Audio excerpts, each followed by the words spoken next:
Some of the content of Patriots Unfiltered may not be suitable for all audiences. Listener discretion is advised. The world's original podcast. Welcome to Patriots Unfiltered. Let's start with Romeo Doubs because he was signed, I think, about 60 seconds after we got off. Yeah, I just want to thank Vrabel and Stretch for that one. In their heads, they're actually giving us respect. We don't want to, step on their show. So we'll wait with our news until they're done. Interesting take. So I'm going to give Evan a little bit of credit. Some of us that don't watch the film and just know the game. Ooh, know the game. By watching it once. Yep. Not 27 times. When it went bad in Tennessee, the culture went bad with it because it's hard to have great culture when you're not winning. Well, I think Vrabel's also a better coach now than he was then. We'll see. He's Weird decisions. That's why I said I think. Yes, we will see. Doubs is younger. Yeah, but Doubs wasn't a trade. Yeah, I mean, right? I know. But that's what I mean. But you gave him $20 million a year. They traded a lot for DJ Moore. I mean, a pick swap. More than the Patriots gave up for Doubs. Get into I like it. Keep it going. I'm just saying, I don't like their move. I like their thinking. I'm just waiting for you to say something that makes sense. I'm not threatened at all by what the Bills are doing. I think Josh Allen. Because that's your primary rival. I think they own space in your head. What you wouldn't give to get to the Super Bowl and just get blown out. You sound like Johnny Sullivan in Southie. They suck. They would kill to be us. This is Patriots Unfiltered. Presented by Toyota's official website for deals, buyatoyota.com.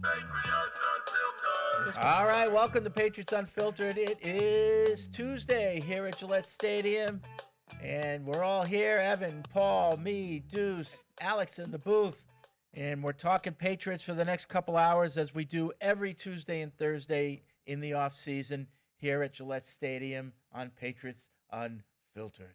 So, what do we got, guys? What's on your mind? What Patriots subject? I have a non-Patriots subject that I'll bring up a little later. I need some consumer advice. Nice. So we'll get into that later. But Speed Queen. But let's deal with the Patriots. What do we got? I was going to start with Miami just trading Jalen Waddle to the Broncos. I think that's interesting on a number of different levels. I agree. I think it's a big trade. Big trade. I like it for both teams, to be honest. I think Miami is clearly tearing it down to the studs. Yeah.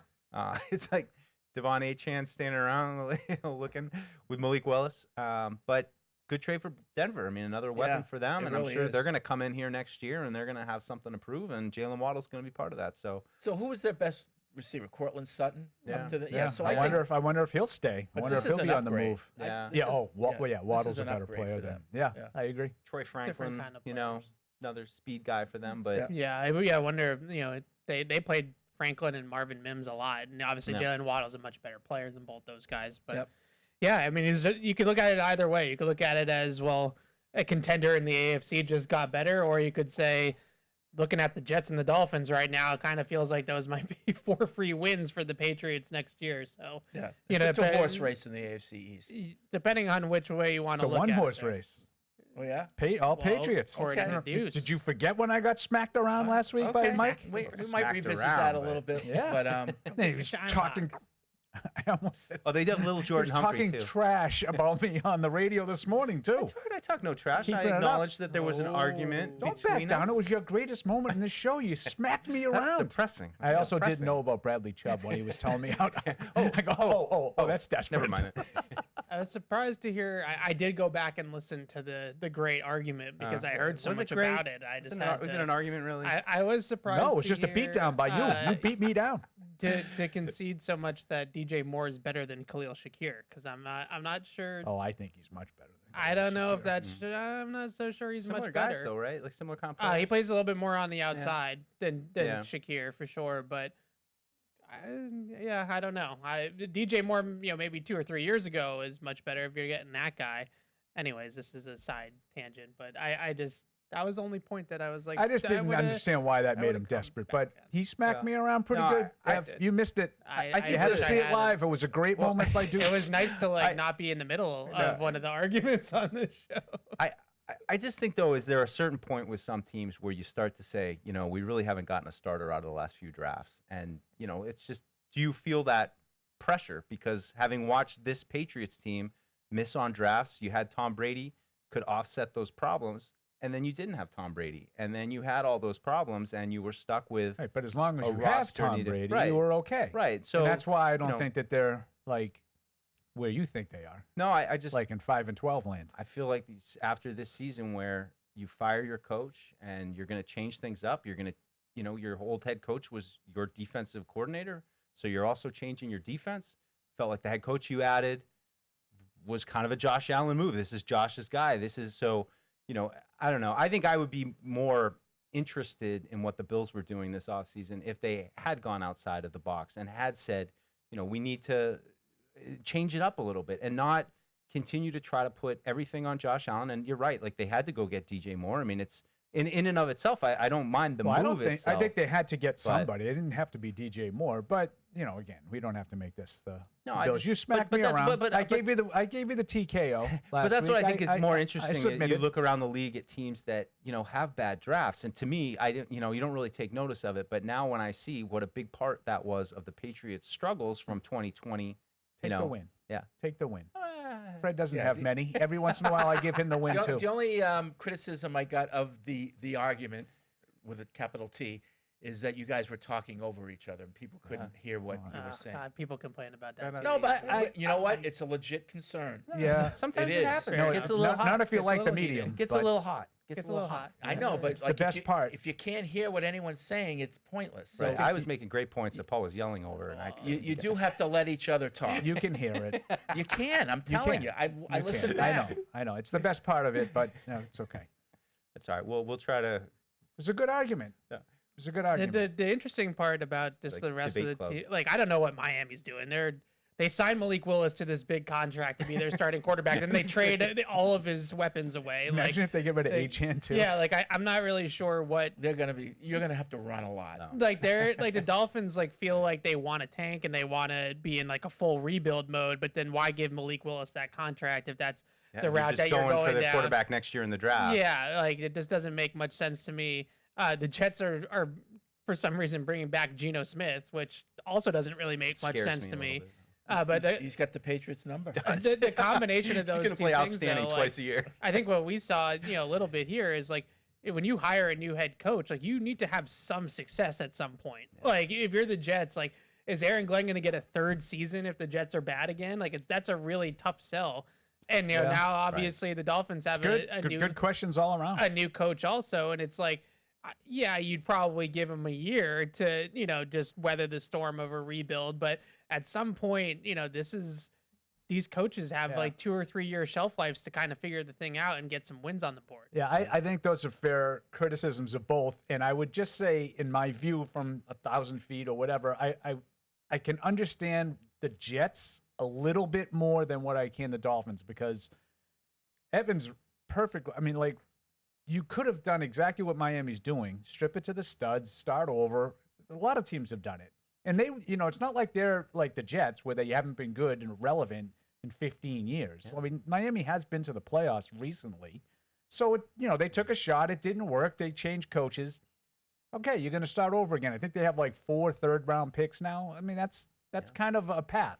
But then you give that contract to Malik Willis, and I kind of agree with that. Why couldn't you do that with Quinn Ewers? Mm-hmm. It's the same. It's the same thing, whole way. right? Yeah. So anyway, I didn't understand that.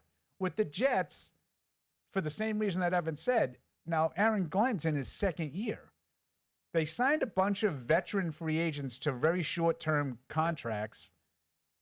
I can sort of understand, okay, let's get Geno Smith in here because we're not going to be a playoff team this year, but is it important for them to not go 3-14 and maybe go 6-11, 7-10? What was the Raiders' record last year with Geno Smith? No.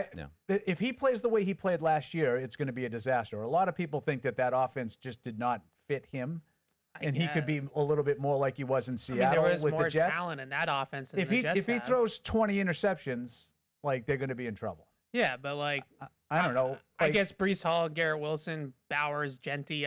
we could debate which one's better in terms of setup. Yeah, neither one of them is loaded. I agree. The Jets have a little bit better offensive line, probably. I just, if I have the Jets, and I think the only argument or reason why is because maybe nobody's really interested in playing for the Jets very much, and so this could be why. But you look at Tua and Kyler Murray, as guys that are available, and at least there's like some ceiling to that. Like if you would really, ask me those choices, I would have, would have been Tua and Kyler Murray every day of the week. Yeah, now maybe but I don't think that they weren't. Kyler Murray's interested. going to be starting for Minnesota. I don't think that he was legitimately even going to Are you contemplate sure about the Jets. I'm not sure about that. I'm pretty sure. You think that he's going to just purely breed out J.J. McCarthy? Yep.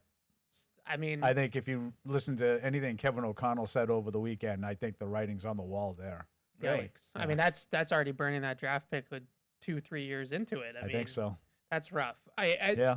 I didn't say it was fair. I'm just saying it's that's the way it I'm goes. not saying it. I don't care about the fairness of it all. It's just that's a bad look. Like it's a bad look to draft a guy in the top 10 and then your guy Trey San Lance. Francisco did the same thing. Right. Yeah. And I think he was right.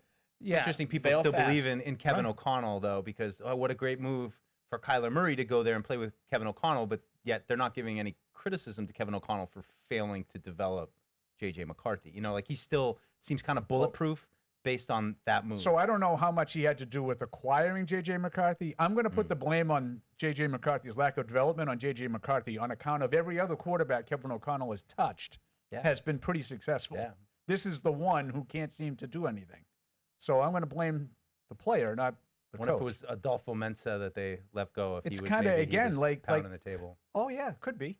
Yeah. Yeah, because maybe he was reading the PFF rankings and, Right. that's how he's drafted. But back to Evans' guy, I would say the same thing about Shanahan. Like, pretty much every quarterback that he's plugged Mac in Jones. has worked except for Trey Lance.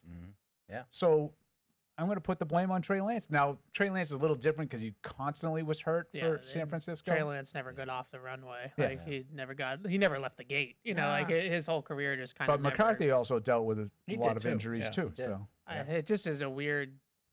The Dolphins to me is super weird. The Jets to me, I still don't really know how we're I getting to. agree. I agree with you. How are we winning games? Like I at mean- some point, you have to win games. Like you can't. Like it's nice to say, oh, we're just going to keep picking in the top 10 until it turns around, but we know that that's not going to last very long for any of these people that are coach, general managers, whatever. It's So like 7 free agents on defense that it seems like they're going to try to plug in. I know one of them was trade, but like Sweat from Tennessee was a trade.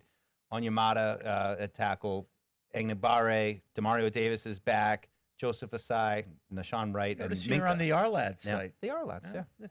I ordered my Our- draft guide yesterday. Our lads has great depth charts. Great great depth depth chart. chart, best depth chart. But like all those guys, in theory, could get them back to a Yeah. level of competency by signing all those players. But like the Patriots did the same thing, but they had Drake May.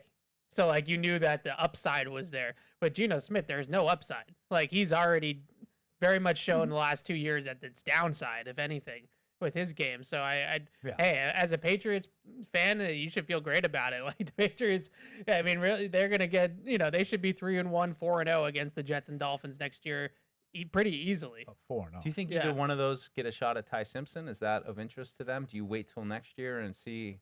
With what Manning's probably going to come out next year, I would guess. Maybe he'll be in that mix. Yeah, the draft next year is supposed to be a little bit better at quarterback. The kid from Oregon, Arch Manning. But I don't know. I mean, Ty Simpson to me is like a guy that needs to be in one of those KOC, Kyle Shanahan, Sean McVay systems where they kind of just are asking him to press the right buttons on the controller and not do much of the heavy lifting. Yeah. Which I don't know if these teams are set up for him to be able to do that, but someone's gonna. I would say someone at the top of that second round there's a chance that Ty Simpson. They're not going to take the quarterback in the first round because it's just really Mendoza. So the Cardinals, teams like that, like are they thinking Ty Simpson at the top of the second round? Like the Steelers, maybe like down near the bottom of the first. Maybe you get there and take a chance on them. Yeah, this whole quarterback development thing going on has the value of a good OC/quarterback coach gone way up in the NFL. I think it's a valuable resource. I mean, it's Josh McDaniels now is obviously in that conversation. Kevin O'Connell, Shanahan, the Rams, McVay. There's not a lot though. I mean, But you need someone like that's Yeah. why I put quarterback coach with Yeah. coordinator. You can't be just an X and O. You got to be able to take a young quarterback and develop them and look at their strengths and weaknesses and work with that. It's not just calling the plays. Yeah. Yeah. It's interesting with Josh getting his opportunity with the Raiders after developing Mac Jones. You see it a lot. Like a guy has a good year and he goes on to get opportunities.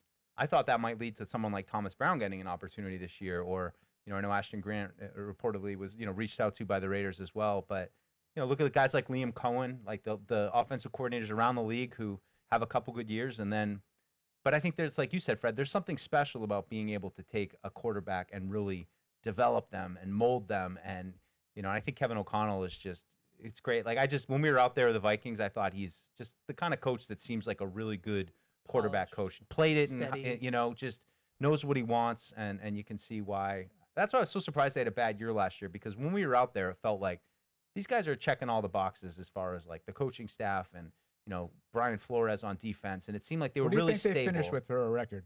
Oh, God, did they win like 6 games? 9. They won 9 games? Yeah. Right, so bad year is 9 and 8 when you're a good coach. Funny. Yeah.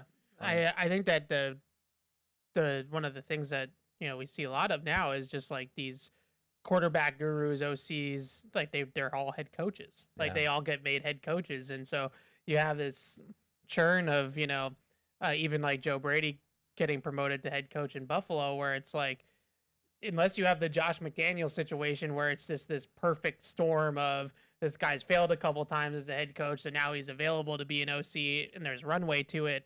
Like most of the time it's Liam Cohen. Like Baker Mayfield's had like 4 coordinators in like 5 years with Tampa Bay or something like that, because they keep on just getting hired away as head coaches. So I think that's the tough part, is that a lot of these guys end up graduating really quickly to the head coach ranks because of how good they are with offenses and quarterbacks and all that kind of stuff. And so now all these dudes are head coaches, and there's not as many OC quarterback coaches, to go around, which I think is tough. What about Kingsbury? Like he went to San Fran now, right? Is that where did he end up? I don't even remember. He's another one of those guys though that is kind of kicking around right now, and I feel like he would be due for another opportunity based on everything you said. Yeah, I guess proof is in the pudding though, and I don't know what happened with them in Washington. Like he kind of got scapegoated in Washington. I felt like a little bit like their quarterback got hurt and they had a bad season.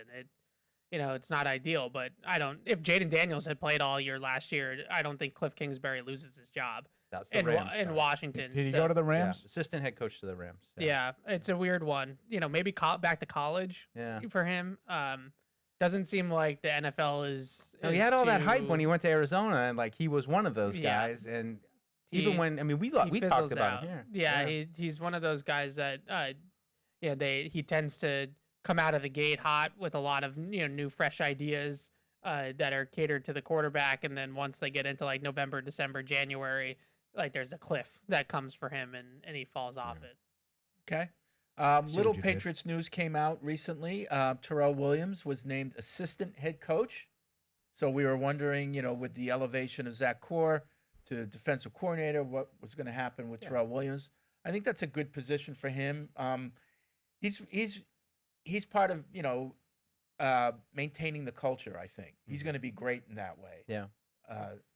Be interesting to see what his day-to-day is. Is he still more involved with the defense? Is he dabble in both sides of the ball? I mean, I think he's a longtime defensive line coach, so that's clearly where his expertise lies. But I still feel bad for him. I feel like he finally got an opportunity to be the defensive coordinator, call the plays, and felt like he had been building to that point for a long time in his career, and then health issues derailed him. And not to say that assistant head coach isn't pretty cool and still an accomplishment, but I wonder if there's parts of him that's just disappointed you didn't get to be that guy and calling the plays, point, Mike. And, really putting his print on that defense.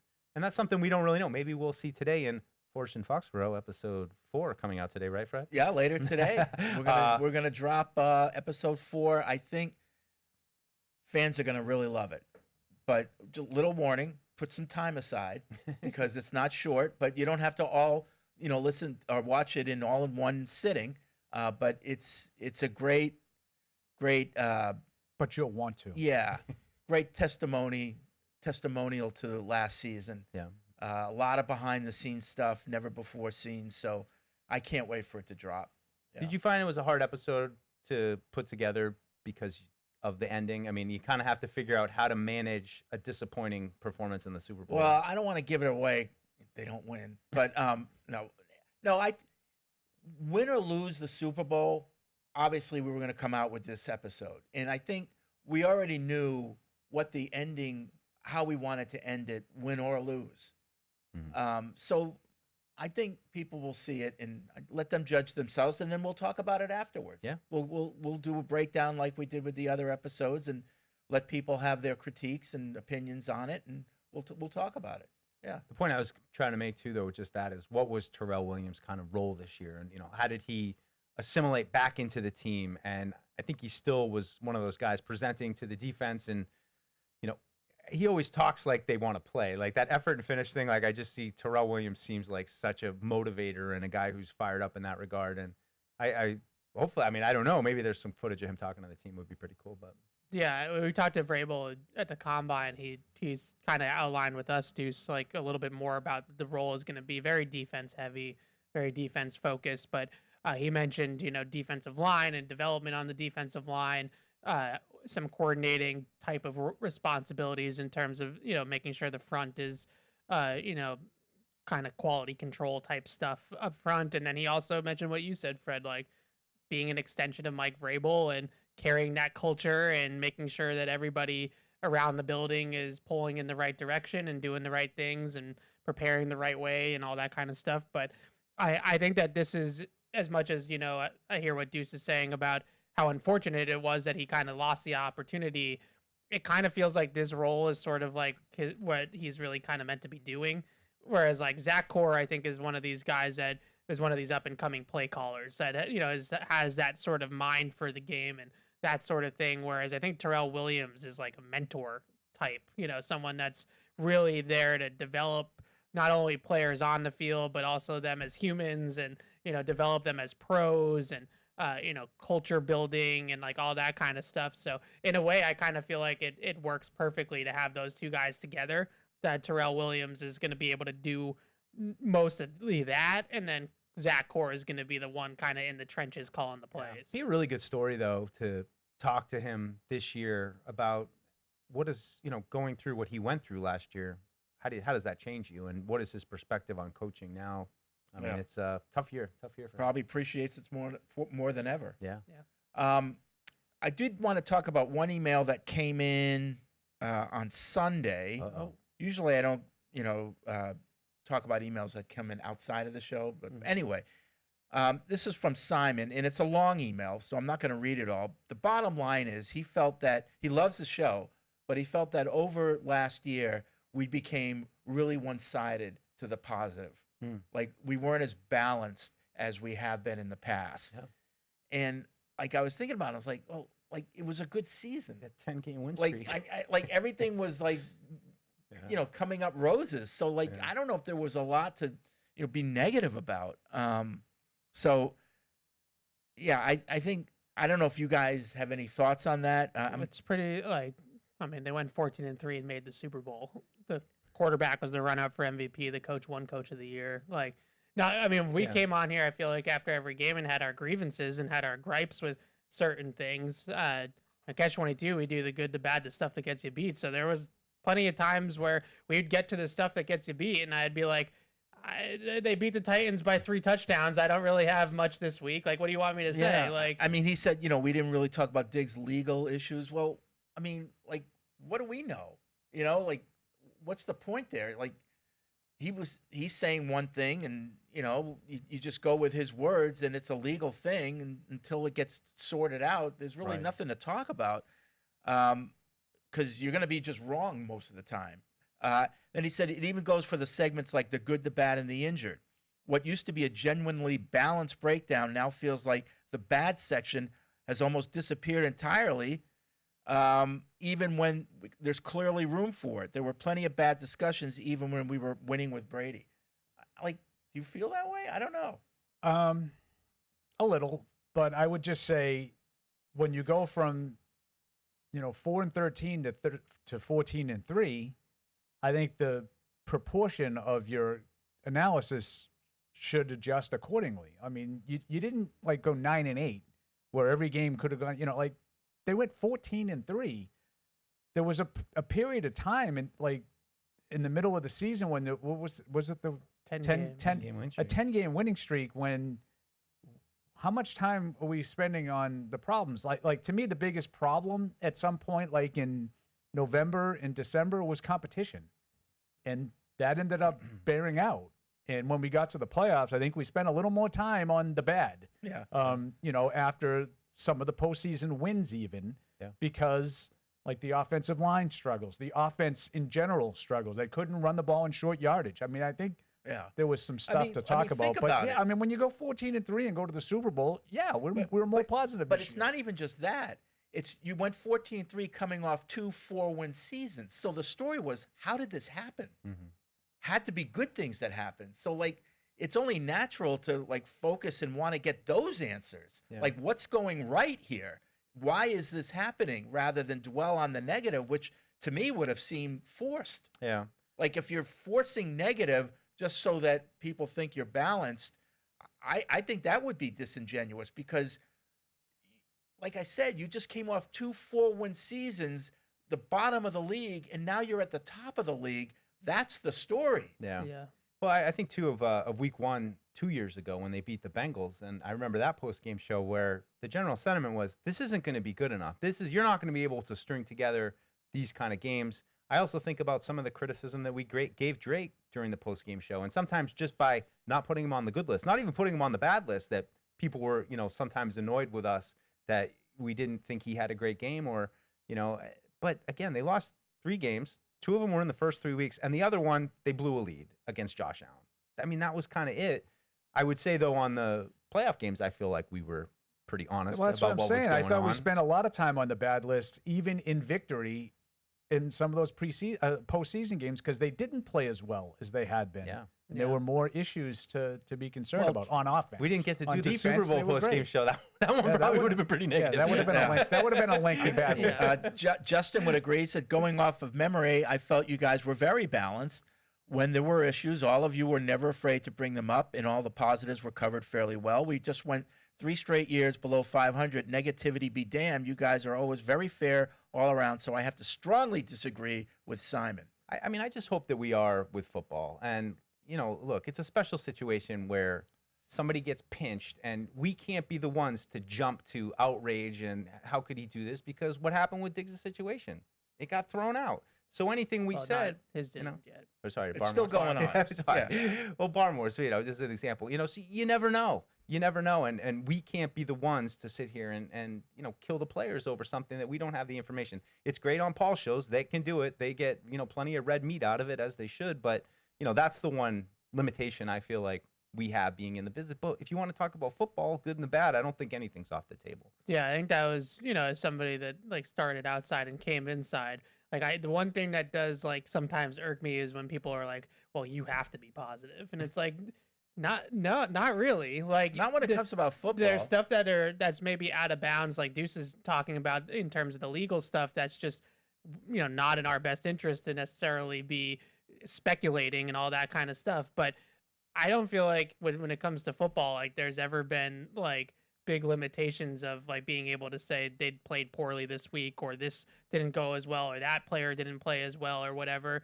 And so sometimes I do feel like that's almost like a preconceived notion of what the show is like because it is a team podcast, and so then people be surprised when they listen. They're like, "Wow, I've heard that more than a few times." I've heard that people that are my counterparts at other teams when we go to places like the Combine and stuff like that, people are always shocked by how brutally honest they let us be here. So this is for you, Simon. The Patriots offense didn't play well in the Super Bowl. You happy now? You happy? Okay. Or in any of the 4 playoff games. Yeah. Okay. Now, wait a minute now. Yeah. Whoa. Texans was better. Throw to Hunter Henry was all right. Anthony says it should be celebrated for years to come. Deuce was 100% right in the argument, and I was shocked to see Paul. Beat me down. Shocked to see Paul on the opposing side. Give Big Deuce his deserved respect and kudos to Paul for owning it as usual. Because it wasn't Fred. I'd still be arguing if it was Fred. Paul's throwing me a bone. No, I did not know about Bradley Chubb. That's a desperation move, I have to say. That reeks of desperation. I just don't think the Bills are done. That's all. They're not done because of Josh Allen. They're done now, but I think they're starting to feel the pressure a little bit. Yeah, I mean, How do you think he feels about Michael B. Jordan winning Best Actor, though?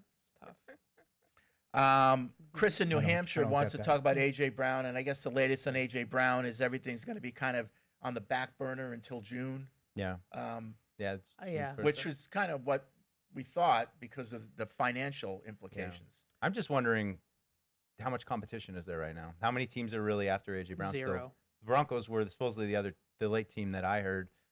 So what? Well, what's the market like? It depends on the Eagles. If they lower the price, then I think more teams will be interested. Yeah. I think negotiating with Howie Roseman is maybe one of the most frustrating things in the world. Do you get the sense that he's kind of smelling himself a little bit? I get the sense that he has his birdies in the media that he's using to try to create a trade market for A.J. Brown that I don't think really currently exists. Like now all of a sudden the Rams were like super interested in A.J. Brown, and it just happened that was reported at the same time that Dallas Goedert's deadline for his contract voiding was coming up, and then all of a sudden on Friday of last week there's all this AJ Brown scuttlebutt, like they gotta make a decision here, and then nothing happens. I know, right? like Rossini came in hot with it, like decision gonna be made, and then it was like, and no decision's gonna be made. Yeah, like, what is going on here? It just, this is all him playing. Well, I mean, the media really built him up to be like this master he's a great deal general maker, manager. and like watch out, you make a deal with him, check your pockets after, because he's gonna fleece you. And I think maybe he's kind of like himself bought into that a little bit. Just get that sense. What would you be willing to trade if you were Philadelphia? What would you be willing to accept? First and something else. But no one's offering that. So is that him smelling his farts? How do you know we aren't? I'm just saying I wouldn't give him away. I think he's right to be holding out. I think today's trade is another sort of push into that direction. Jalen Waddle just got a first and a third plus a 4th round pick swap. I like Jalen Waddle a lot. I think he's probably a better player right now than A.J. Brown is. But A.J. Brown has had a more accomplished career. So if I were Howie Roseman, I wouldn't give him away. I think a lot of people are criticizing the Eagles for not, quote, being serious about trading him. Well, you just said Howie Roseman might be smelling his own farts. I mean, I think he's doing the right thing. I'm not giving away an asset for nothing. Yeah. That was my point. Is like it's annoying to negotiate with him because he's right. But didn't he want 2 first-round picks and a player? Yeah, but like that we're starting. But you're also just like talking about a guy that's just not going to back down from his asking price, and so like he's one of these GMs that's not going to lose a trade. He's just not going to lose the trade.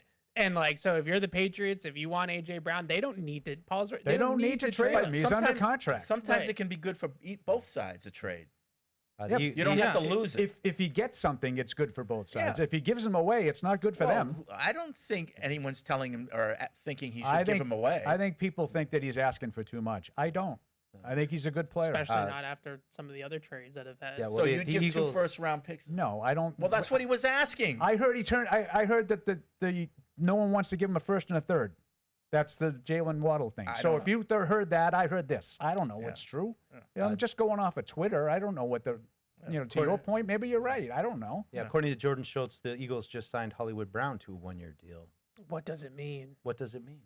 But this is what I'm talking about. Like it's just, what do it mean? It's just like that. 6.5 million. You hear about it a lot in the NBA with like Sam Presti with the Thunder. Like if Sam Presti calls you about a player, like hang up the phone because he's about to just like you're gonna close your eyes and all of a sudden Shai Gilgeous-Alexander is gonna be gone and winning MVPs in Oklahoma City. Like it's the same thing with Howie Roseman. Like he's just he's really good at his job. If you're right and they were asking for 2 firsts, I wouldn't give 2 firsts for him, but I'd give 1. And I know there's not a lot of teams that want to give up a first-round pick for him. And if that's the case, if I were Howie Roseman, I'd keep him. Yeah, I think each team is different. Their situation is different. I think for the Patriots situation where your first-round pick's are 31 and you clearly don't have that guy, I think for us it makes sense. What if they want to give it a 27 first-round pick?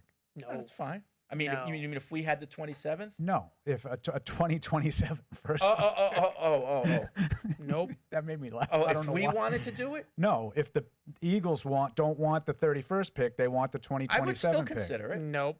No? So this is what I'm saying. If I'm I don't think you're wrong. Everybody is in agreement that next year's draft is far but I don't think stronger. that's unreasonable. Yeah. I'm not giving up the 2027 first round pick. No and there's way. a good chance it's a better pick than 31st. I mean, okay, but what happened, hopefully not too much. But like, even if it isn't, like we're talking, there's going to probably be I'd say comfortably at least 6, if not 7 wide receivers that are going to be worthy first-round picks in 2027.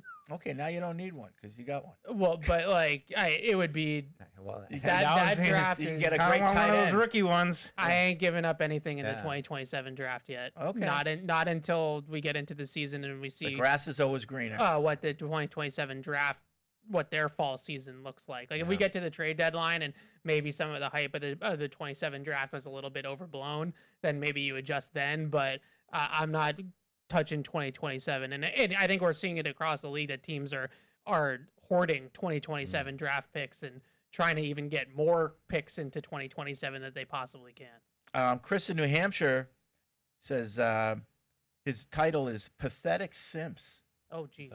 AJ Brown, AJ Brown, AJ Brown. The pitiful simping of fans and media vermin is gross, shameful, and weird. Sounds like ChatGPT here. That bro is not coming here. Mark this email. I am correct. The thirsty nature of these weaklings has become intolerable. Let it go and let him go. The AJ Brown obsession is unhealthy. This email is a guarantee. He won't be a Patriot and everyone will be okay. If somehow I'm wrong, I'll write in and acknowledging my mistake. Please, Fred, hang up on callers and don't read the emails. Treat this Philadelphia wide receiver as he who shall not be named. Wow. I understand maybe not as strongly as the email. One in the I don't want AJ Brown category.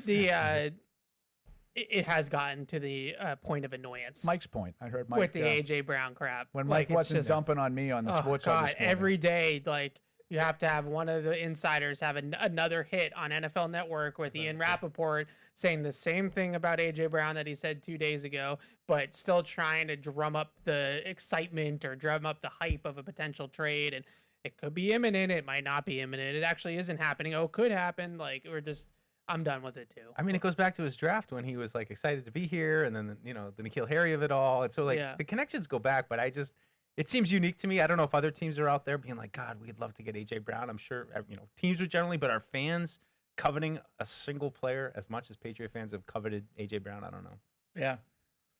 Yeah. Cynthia writes in, no one can ever accuse Paul of being overly positive. The crew clearly outlined areas for improvement, even on the wins. Maybe Simon only heard the positive because proportionally there were more of it. The season was exponentially better than anticipated, even with the devastating Super Bowl loss. We're on to 2026. One thing we can be sure of is there will be good, bad, and ugly, and it will be amazing to watch. So there you go. And injured, unfortunately. Yeah, and I would just say that I try to take each game individually and not be clouded by the record or the past or the future, whatever, and what we see each week. And Mike and I talk a lot as we're walking down from the press box on home games, and certainly we talk the whole game on the road games. Like, we adjust based off what we see. It's not like, you know what, we've been a little bit too positive lately. let's take the other side. Or, you know what, we've been beating the crap out of them lately. Let's, if we feel like things are pretty good. And I think Mike's point about Drake May, I think, is really accurate.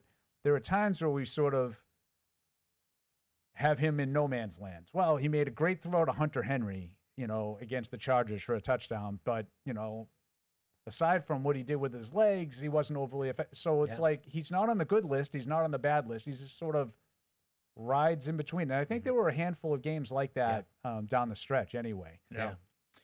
Jeff in Canada wants to know if the Patriots were in on Waddle. Miami probably wouldn't have traded to us anyway.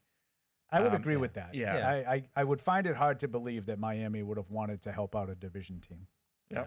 Unless we just blew him away with by far the best offer. I mean, how would you see him fitting in with Doubs too, just to play the game of, is that pretty well? That fits well. I would have liked that. Field stretcher, Waddle's got great speed. And I think that Doubs is more of like a possession, chain moving type of receiver. You probably wouldn't have I guess unless you consider Matt Collins, and you wouldn't have the center on your basketball team. You wouldn't have the guy that's going to win the ball down the field and do that sort of thing. But those would have been two fun guys to have together. What do you guys think if this AJ Brown thing or any trade really has to happen at June 1st? How does that affect your draft plans? Because you 1-for-1 Doubs for Diggs, so you basically have your whole receiving core coming back, at least under contract.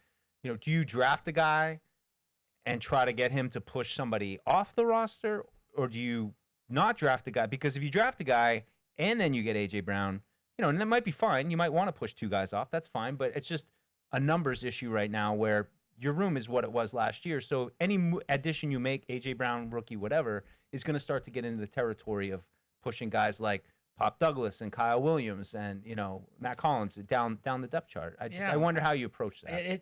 But I think you're in a position where if you can make any unit better, you got to do it. Yeah. And if that pushes somebody off the roster, so be it. Like you're always looking to upgrade. It's a tough spot to be in with it, though, because it's going to happen after the draft. Right. And so if they do revisit it after the draft and Eagles put, the beacon out there that he's available, so it pushes two people off. Do new teams start coming back in that maybe didn't get their receiver in the draft, and now all of a sudden there's 4 teams that are interested again, and Howie's back up to 2 first right, rounders. and we're going right back down the rabbit hole again. It's a risk. It's a risk to wait until after the draft without any real way to pivot if they don't land him. Then you kind of put yourself in a position where you have to just be the best offer. I'll take the boring way out and just say either way, you got to sort of stick to your board. Yeah. If the receiver, and I'm just talking about at 31, if the receiver is your best player, then I think you have to take it, even if you think you may be getting A.J. Brown, because you guys are right. I mean, they're going to have an idea of. Right now, we kind of think A.J. Brown's on the back burner until June 1st. Well, they might know right now that there's no scenario that we're getting A.J. Brown. That might be out. Mm-hmm. They'd know that. But either way, to me, I think you have to stick to your board. You don't want to reach. And I wouldn't ignore a receiver. I wouldn't say, well, I'm going to go to the next thing on the board because we don't need a receiver. We're getting A.J. Brown. Yeah. Unless it's like a huge gap between players, I think you just stick. Especially when there's so many players that are, throwing weaknesses or things that don't. But there's so many exciting options. Like whether you're a fan of a big guy who doesn't run that great or a little guy who runs great, at that rookie contract price, at that place where you're like, boom, this guy's locked in. We might even have a 5th-year option on him. There's just so much appeal to me in that it's hard to put that off if you really believe in the guy. I guess to your point, if you love him, take him. Yeah. There's a lot of conversations this time of year about surplus value and the quarterback rookie contracts, obviously number one, but you could make a really good case that receiver, really good receivers on rookie contracts is the number 2 most valuable thing to have because those guys are making $30+ million a year. And we just saw Alec Pierce, sign for $29 million a year. That's a big contract. And so if you have that player for 4 years, maybe even 5 with the 5th-year option under team control. Now you need to hit, it needs to be a good player. But if you can do that, that's sort of the perfect storm of now you have a quarterback on a rookie contract for another couple years and a number 1 receiver on a rookie contract. If that opportunity is there, then I think you got to take it. Derek in Auburn writes in, he says, the Open reminded me of another team living rent-free in Mike's head, the Giants. I personally feel nothing negative for the Giants. We had so many preseason games with them. It's where Bill came from, etc. But losing to the Ravens in the playoffs or losing the foot game to the Jets affected me way more than that second Giants Super Bowl loss. We were frauds that year.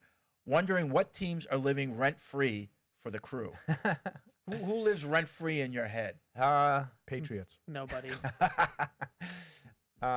I spend way too much time thinking about the Patriots. Oh, yeah. I mean, that's different, though. It's our job to think about the Patriots. No, I think it's a little the Bills. Sure. I mean, that's, your biggest rival. That's, if you had to pick one team you want to beat every year, they're the best other team in the division. So I don't know if they live rent-free in my head, but I'm very curious how they manage Josh Allen. I think Josh Allen is a great player, and I just think his journey as a quarterback is fascinating, especially when we get to this point where, he's doing everything he possibly can, including turning the ball over, and I mean, he just the game is him now.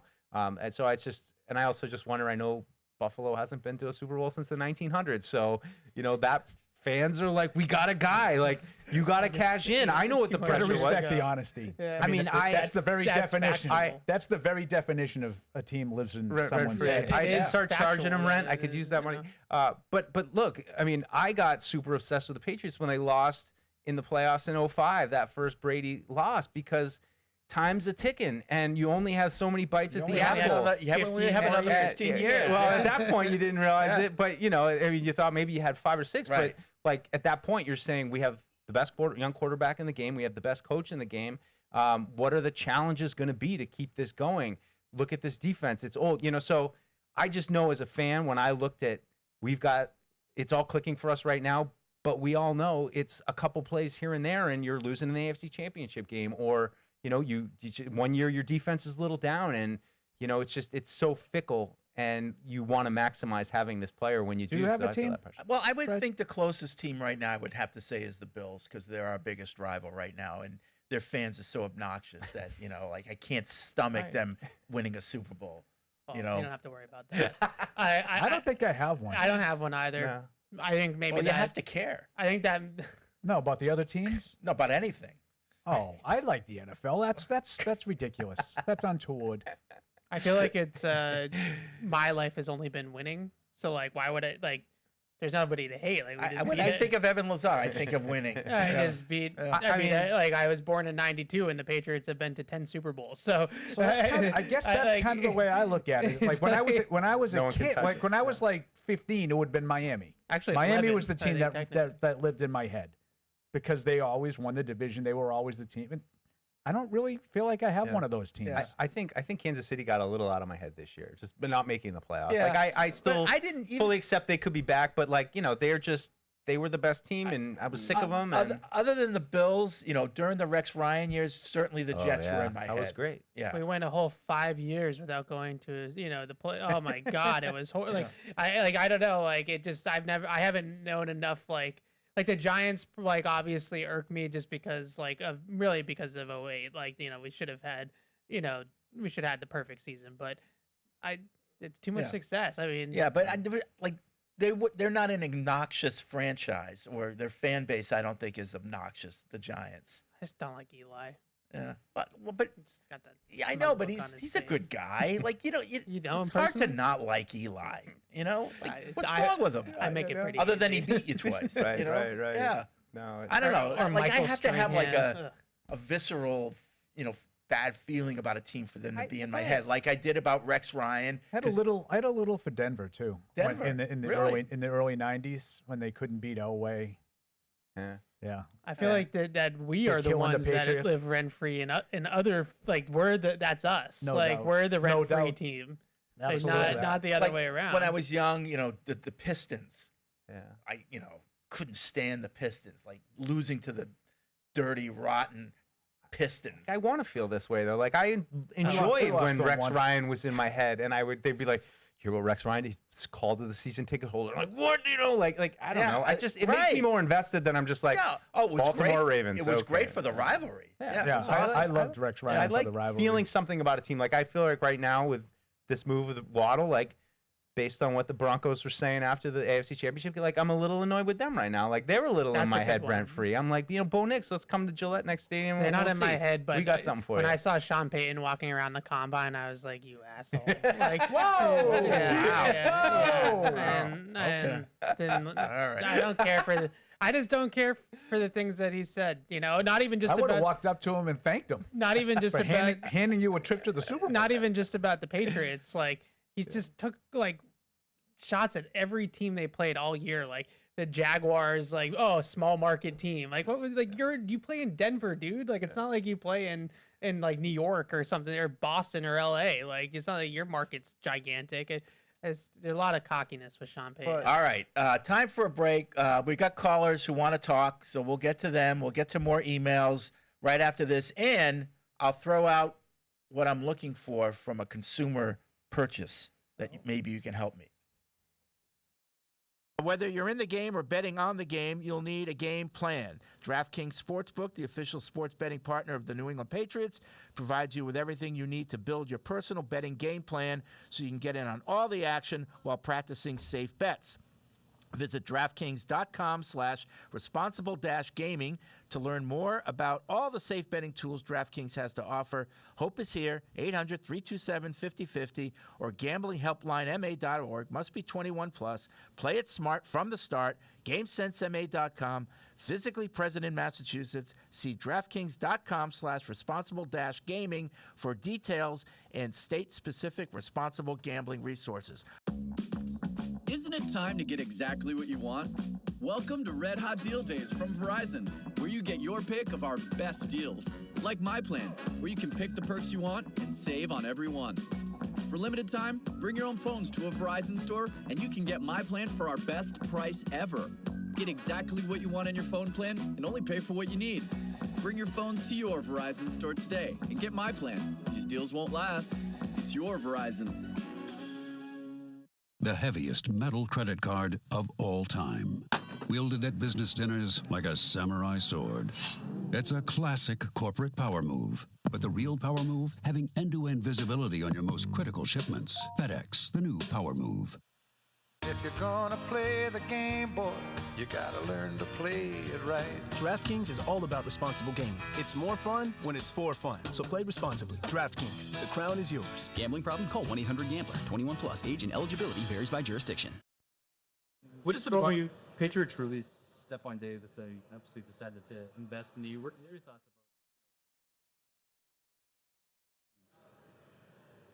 I mean, I understand it'll be big, but I wouldn't really emphasize just clearly the role that I would assume. It's just being the best player that I can be, being the best teammate that I can be, which I know I'm very capable of doing, and just obviously building the trust and team camaraderie around those while we'll be in our listeners forward. So. How much do you know about the other receivers knowing that you're joining, and in fact, have you had a chance to talk to any of them since signing? I have not had the opportunity to speak with any of them, and I look forward to meeting them real soon. Josh has spoken to Ruth through about them and what they do, and I know a little bit of Kyle, because he's from Los Angeles, where I was born and raised, and I know there's many more in that room that I look forward to beating. I know Mac is one of a kind. I saw it all across the world. What is it about working with Josh McDaniels and being in this offense that excites you, especially after being in the same kind of West Coast system? That's a great question. It's just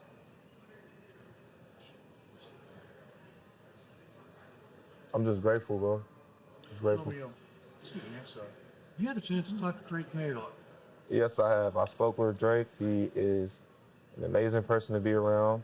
I love his personality, and I just love who he is as a person. You guys have a chance to talk about maybe getting, a lot of wide receivers and quarterbacks have been, and it's early, but in the offseason get together and do some throwing?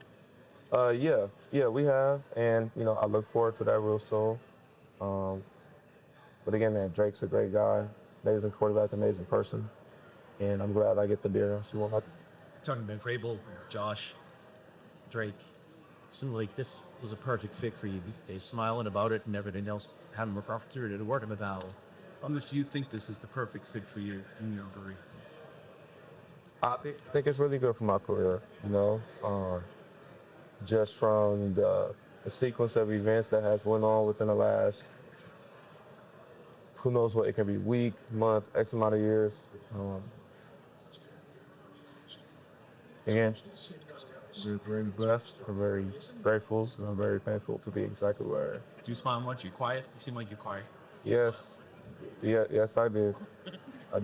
Because I know that's been a question for a long time on my end. But I do smile, I am human, I do have emotions, but again, I'm just grateful to be where I am. You look like you enjoyed the game. Sorry, loved the game. Yes, absolutely. Why? Just where I come from. I grew up in a harsh area of South LA, and God did his part and just guided me in every step that he can possibly make for me. And obviously, allowing me to understand some things or walk into some things that I didn't really know what I was getting myself into, allowing me to gain more experience through that. Romeo, it's like you've improved and added to your bag every year of your career. Is there a certain area of growth that you're particularly proud of? Just the reflection of being a ball player and obviously aligning with that off the field as well. And just understanding that as much as being the best player that I can be for this team is important, that being the best person that I can be off the field is just as important. Romeo, I'm sorry if this has been asked before, but how is it to come into a team with the expectations that they just made a Super Bowl? Like, you're coming in with winning expectations right away. Does that excite you at all? Yes, because I understand what winning is. I know what it looks like, and yeah, I just feel that just based on what I have done thus far, there's a lot more room for improvement for me to just grow and to keep understanding what that is like for myself. Appreciate it. Thank you. Romeo, what do you think you've grown the most since you entered the NFL?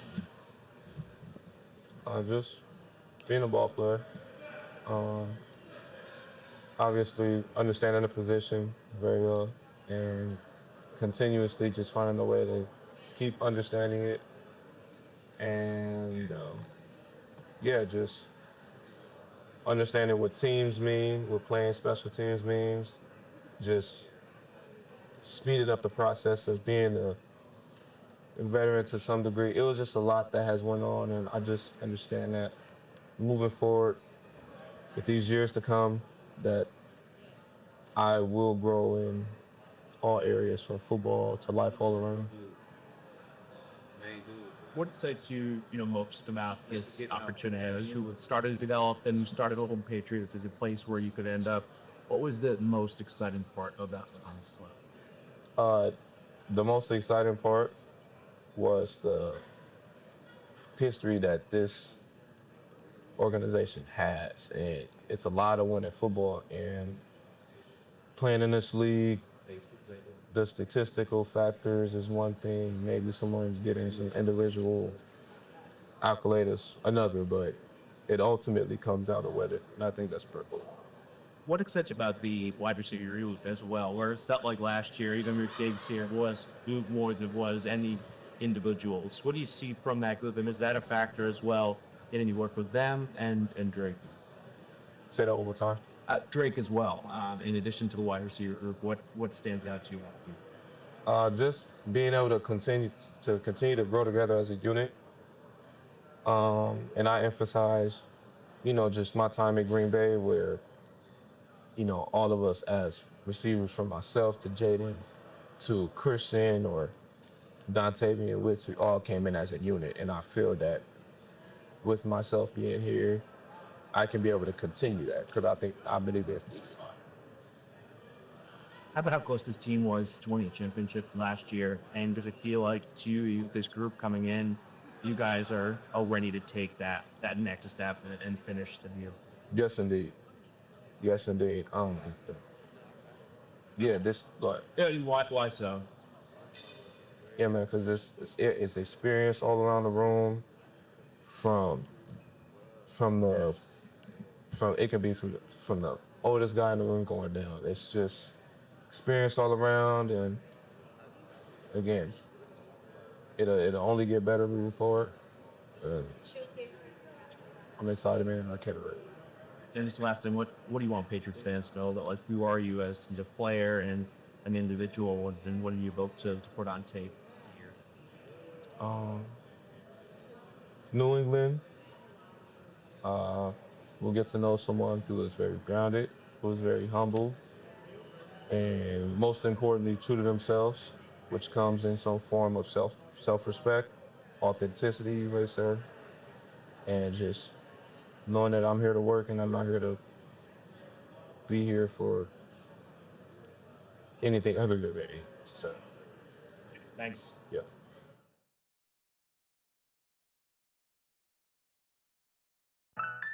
And now, great moments in Patriots Unfiltered. History. In the media area down by the rope there, and all of a sudden this, tall guy, it's like, that's Jason Tatum. I have to admit, I was a little bit starstruck. Yeah. He's tall, and you watch Yeah, the he is basketball tall. game, He is and 6'10", they're Alex, good tall. call.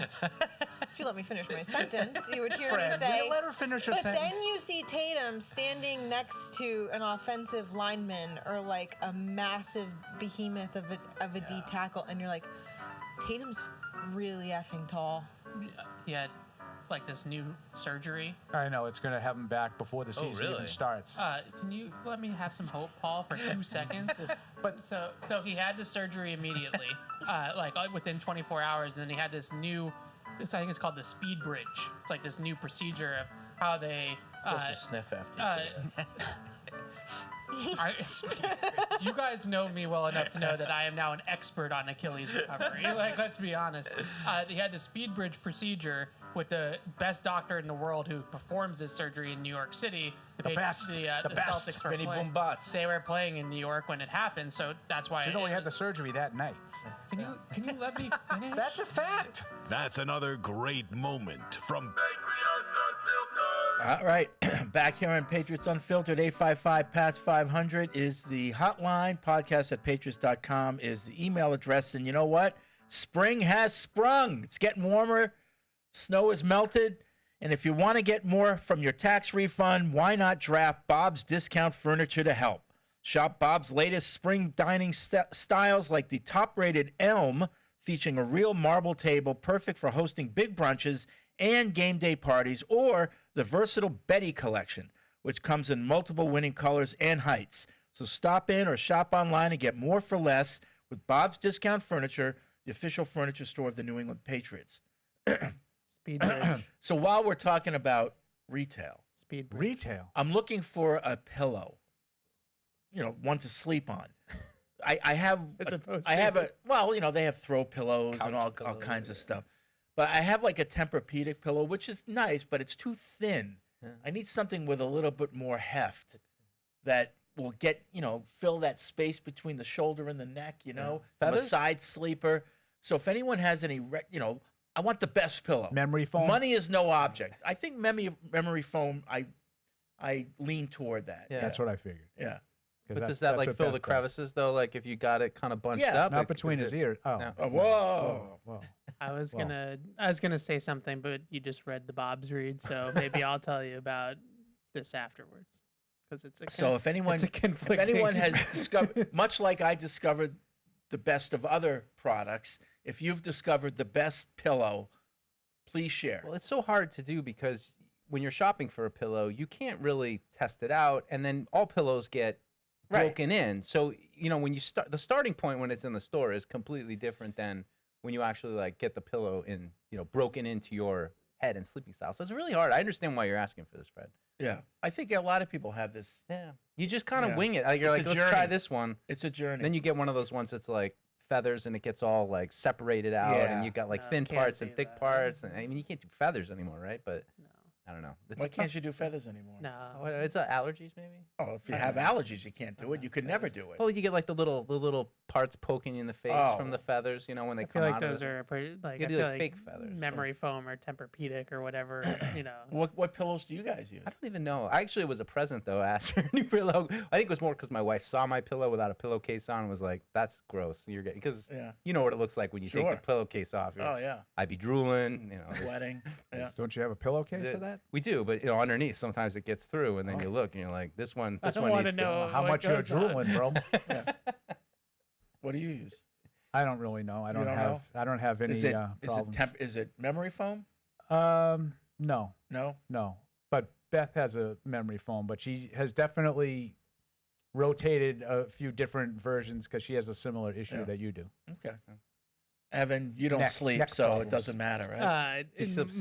Sitting up watching. My pillow was purchased at a competitor to the great Bob's Discount Furniture, so I'm going to keep it to myself because I don't want to get us in trouble. All right. With Kristen. All right. Come after me. 855-PATS-500. Let's go to the phones. People have been holding on. We'll go to Zach in New Hampshire. What's up, Zach? Hey, guys. Thanks for taking my call. Yep. So if both Cassius Howell and Zion Young are available at 31, who would you guys lean towards? And, who's the better scheme fit and who has the higher ceiling? Okay. I think that's a good question. Is this for your mock draft, or you're preparing your mock? Yeah, well, we talked a little bit Very about different Zion type of Young. players. Yeah, I mean, Evan laid out, maybe Zion Young, not quite the measurables they might want. But Cassius Howell's got short arms, and he doesn't maybe have the exact dimensions. I think Cassius Howell plays with his hair on fire and seems like that kind of guy. But there's a certain appeal to me of Zion Young's length, and, is necessarily what they had last year. Is that the rule, or is that what they had? Would they mind having a bigger guy that maybe can do some things differently? Who was the guy who was reported Patriots were having a 30 visit with, OT? Was it the safety? There's a handful of them. I thought it was an OT that they were well, they've had about 4 or 5 reported ones at this point. I was intrigued by the safety. Emmanuel McNeil Warren. Yeah. He's a fun player. We can talk about him in a second to answer the caller's question. My hesitation with Zion Young is that he's 265, 270, and I think that he's probably naturally more of a player that plays inside the tackles instead of outside the tackles as like a stand-up rusher. Just the way, his big body, big frame, long arms. So I don't know if he's necessarily the type of fit perfectly in their scheme right now where, it's Cassius Howell. Like, the comms for Cassius Howell a lot of the times are Harold Landry. Like, he's a guy that's built with speed and with bend around the edge and aggressiveness and just sort of a nose for the football. So he seems to be more their natural fit. Deuce mentioned the arm length, but I think that's why he would be available at 31. Like, you're picking 31 now. Like, you're not picking 4th, where you can just kind of have the pick of the litter. So if he falls to 31 because of his arm length, I feel pretty comfortable taking my chances on a guy that I think is a top 20 talent in this draft that might not have the ideal measurables, and that's why he slid a little bit.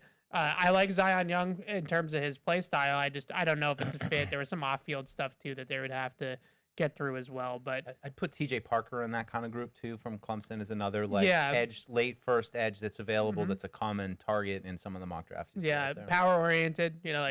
He's a speed-to-power, bull rusher, physical player. Pretty good, though. I like him, and Akeem Mesidor from Miami is sort of like the cluster. Like, I think R. Mason Thomas has kind of dropped off maybe a little bit into the day 2 conversation, early day 2.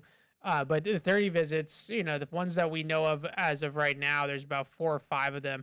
R. Mason Thomas is one of them, and Emil McNeil Warren was on Kay Adams's podcast yesterday and said that he's been here and had a 30 visit with him as well. So he's a safety.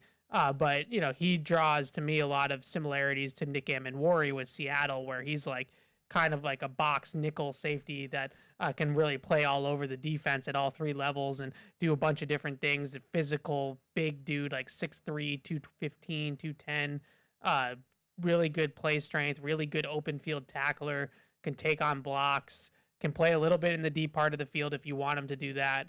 He's a really impressive player. I wonder with him too, and like, just to say, like, a lot of these like mock drafts you look at or do, it feels like safety and defensive tackle are 2 positions that, at least in mock drafts, where do they count, seem to kind of fall a little bit. And there's a bunch of really highly rated defensive tackles there. Ev's guy. I wonder if that could feed into the concerns with coverage on the linebackers, and maybe we go a little bit more 3 safety, and we use one of those kind of guys to handle tight ends rather than putting it on Spillane. Like, could you evolve the scheme a little bit that way by drafting a 3rd safety to play with Byard and Woodson? I thought they didn't play enough dime last year, and I just really feel like that's the one thing that you see a lot of these defenses like Seattle do that just causes a lot of flexibility, because you can still maintain your structure of having those 2 safeties deep, but then this 3rd safety is kind of like a free player, and you can kind of just play games with him, whether he's blitzing, whether he's playing like at the 2nd level as a robber, whether he's manning up tight ends. Like, he just sort of becomes like he can put out fires. Like, wherever you kind of see a game plan concern, that's exactly where Seattle used Amon-Wari, and why he had such a great rookie year was because he was just always playing a role that was sort of very game plan specific, and they used him in a multitude of different ways. Whereas like Byard and Woodson are more like, typical safety type players. Yeah, if you can get a guy like Kyle Hamilton, then you're all set. Yeah, but like that's sort of like the apex, right? And Ammon Warrior's like come pretty close to it, honestly, as a rookie. But that type of player is what McNeil Warren is kind of touted as. Like that's the sort of dude we're talking about. Herm's in DC. What's up, Herm? Herm is gone. Well, he was on the phone for over an hour, so I don't blame him. About talking over each other, David Main says the great podcaster Joe Rogan makes all his guests wear headphones, and he says that when you're hearing your own voice in headphones, you won't talk over each other. Maybe try that, Fred. I rather like not having headphones. I like headphones. You like headphones? I do. Why? I can hear myself. I don't know. You can't hear yourself now? No, but I hear how I don't know. There's a difference between actually hearing how you're speaking. I think I enjoy it more. I mean, we do it for the outside ones when we do the training. Well, when you're outside, you got a lot of stuff going on. Yeah, but I think it limits some of the talking over. It also limits my joke telling. When I do jokes under my breath, not everyone can hear them all the time. So I think it limits one of my biggest strengths. How do the headphones make you? Because you guys can hear when I do a little. Yeah, that's not what he said. I do a little thing like that, and then you don't hear it. Sometimes because so that you have the mic in front of your mouth. Yeah. So it's the mic that's helping you, not the headphones. Well, it's helping you guys hear what I'm saying. So I'll throw myself on the grenade because let's face it, this is directed at me. I'm the one who argues and I'm the one who talks over people. So I will no longer do that. I will do my best to not, make the show entertaining. I hope you'll still yell at me once in every 6 years. Well done. I have never once been offended by you talking over me or anybody else. Well, it's not offensive. It's just hard to hear. Oh, God. The amounts of complaints that people have for those types of things, like, it's like that you really spend time complaining about. Well, every now and then hell breaks loose. It is a lot of yelling going on, and then we get back to it. You can't. You're talking over people, or this person's doing that, or that person's. It's like just listen to the show. As a loser who listens to a lot of talk radio and a lot of stuff like this, the ones that I find entertaining and worth listening to are the ones that I find the most authentic. And when you get someone that's like really worked up about something, it's hard to fake that. Now, do people have faux outrage? All the time. But you can tell. You can tell when it's fake. Like Mike, I could tell immediately last week was really into the Bills take. And that's why I attacked, because I knew it was real. And I didn't do it because, this is great, let's argue. I did it because I legitimately disagreed with him. Right. And I think that's healthy debate. I think that's what makes this medium entertaining. Yeah. Now, sometimes when you do that, when you really feel strongly about the side you're talking about, there are going to be times when two guys are talking. Yep. I thought his rant yesterday about the NCAA basketball was a little bit faux. Well, you're talking about Felger. We're not even talking. We're not even talking about names. Felger. You're talking about Felger now. I heard that rant yesterday, and it's a typical Mike thing. You're conflating two different things, and you're making it all to be the same. He hates people talking about their brackets. Right. I do too, and I think most people do. I always say this: no one cares about your golf game. No one cares about your brackets or your fantasy football team. Right. No one cares about any of that stuff. Or your kids' sports. Yeah. That's another one. Okay. Sorry to the people at this table. He then extrapolates. You won't hear anybody talking about the NCAA basketball tournament here. Yeah. Okay. Well, that's great because you don't know anything about it. No one's allowed to talk about it. No one wants to go on your show and say, I have Austin P., which was his example, in the Final Four. Right. That's not what people want to do. No, but you're not going to talk about the whole tournament? Around here, they wear it as a badge of honor that they know absolutely zero about college football or college basketball. See, that's somehow something that they're proud of, the two of them. I think that the part to me that confuses me about that is I don't have a team to root for. I don't have a dog in the fight. Tom I used Brady. to root for Providence, but I'm off of it. I used to root for Duke, to be honest with you, but I don't like. I didn't go there, so it's not like a big strong allegiance. But I just it helps me in my day job to know the players in the draft that are playing in these games. Yes. So even though you might not be a college sports fan, at some point Cameron Boozer is going to be playing the Celtics in a big game that you're going to have to talk about. And it's good to know who the heck Cameron Boozer is. And I just like, that's the part that I don't understand. Who's Cameron Boozer? It couldn't have been any more perfectly illustrated. And I love, you guys know, I love Mike and Tony. I love going on their shows, but I think that they're full of crap a lot of the time. And this is one of them. The perfect example is last year, what Evan's talking about. Tony Maz really didn't have a clue as to who Cooper Flagg was. Oh, I remember that. He really didn't. He was just overrated because A, he didn't know who he was, and then B, he found out he was white. And that made him overrated. And from Maine. Cooper Flagg, I don't know how great he's going to be, over the balance of his career, but he's obviously every bit worthy of the #1 overall pick and having a fine rookie year, albeit for a terrible team. Well, I mean, I think it'd be even better if he wasn't on a terrible team. I remember Maz gave that take, and Cooper Flagg was on the USA Select team, which is like the B team that goes to the camp to practice. It's like the practice squad for Team USA. And Cooper Flagg in the Select team, played a down-to-the-wire game against the actual USA basketball team. And after the game, LeBron James said Cooper Flagg was the best player on the court for either team. And Tony Maz goes on the radio and is like, he's a bum. And I was just like, right. This literally just happened. Sucks. Yeah. You guys don't like college sports. And again, you don't have to like everything that I like. I mean, I really like hockey. Yeah. And a lot of people don't. It's a niche sport. The NHL, hockey in general, I watch a lot of college hockey. A lot of people don't watch it. I'm not offended by it in any way.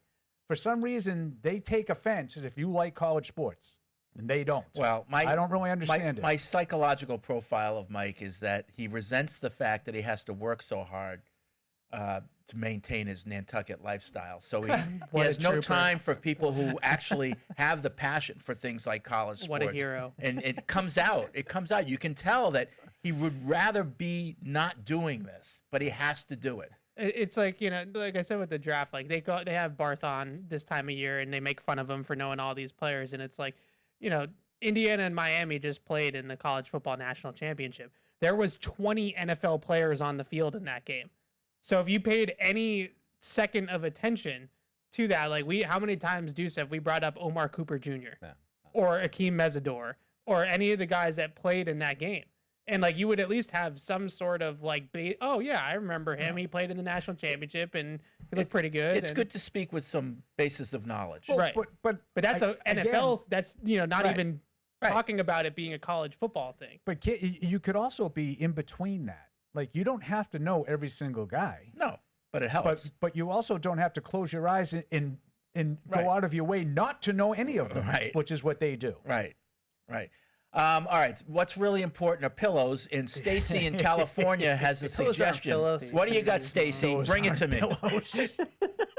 Well, my son researches everything, kind of like you do, Fred, and I've appreciated your suggestions throughout the years. I'm still trying to get my husband to buy a Speed Queen, but his recommendation, I bought it for him. He loves it, and then I bought it to two other people, and they love it. Is the Pillow Cube. Pillow Cube. Okay. Pillow Cube is one of those things you got to buy online. I'm not getting a kickback. I don't own any interest in the company.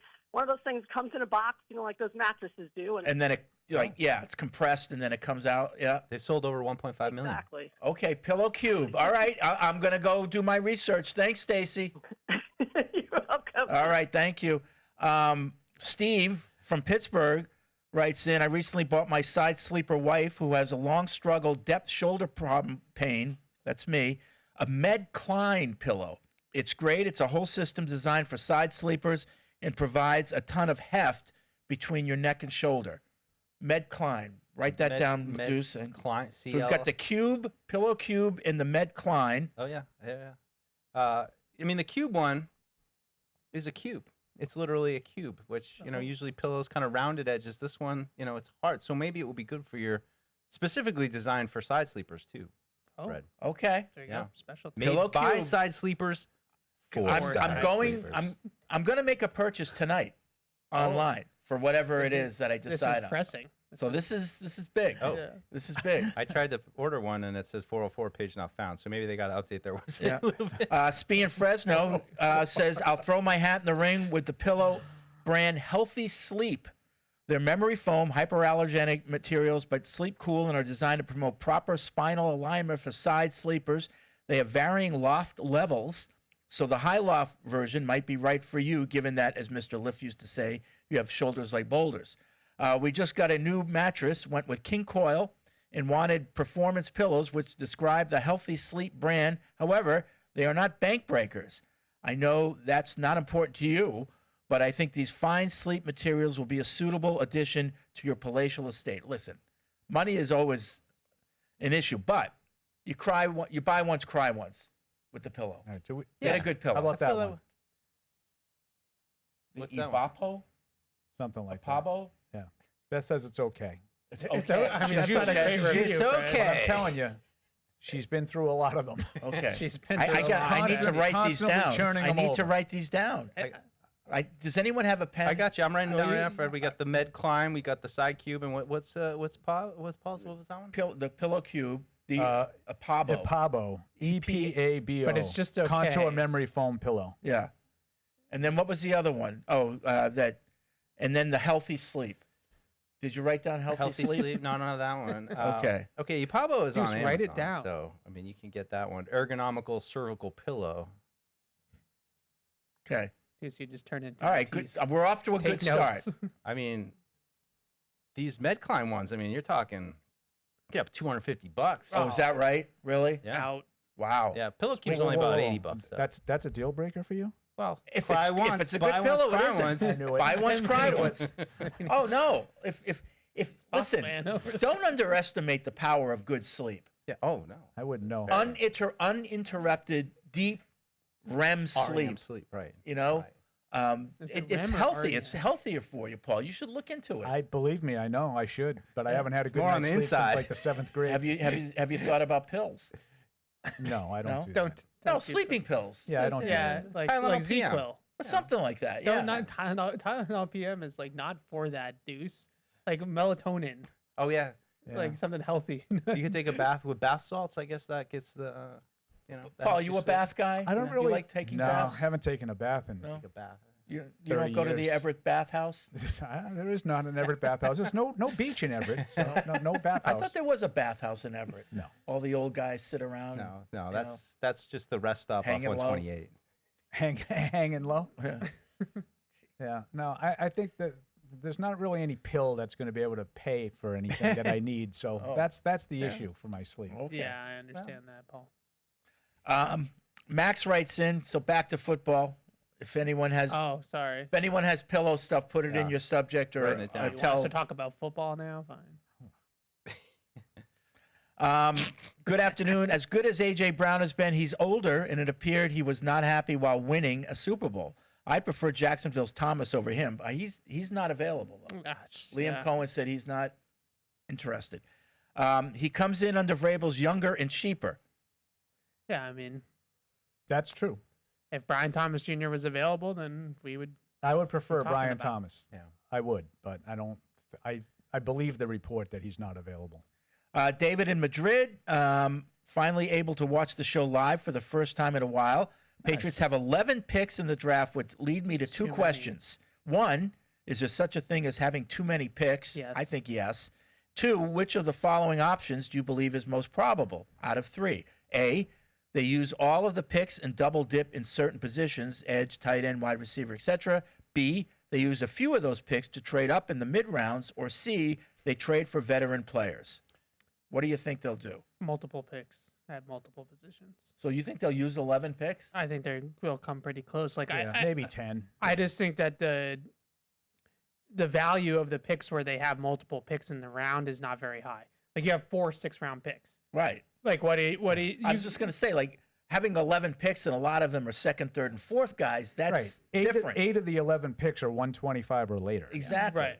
So it's not exactly like they have a ton of value in all these draft picks that they have. I wouldn't say they double dip at receiver. I think, Deuce kind of outlined it earlier. Like you already have a lot of bodies in that room, but double dipping at tight end makes some sense. Double dipping on the offensive line or defensive lines is always, you always can use bodies at those types of positions. So, I could see either one, all of the above there, 2 tight ends makes a lot of sense. It's a really deep tight end class, but it's hard to kind of parse through who's better than whom in some of these, situations. Like I've been getting into some of the day 3 tight ends now, and it's like, they have pros and cons, all of them. And it's, you throw 2 darts, then you double your chances of getting it.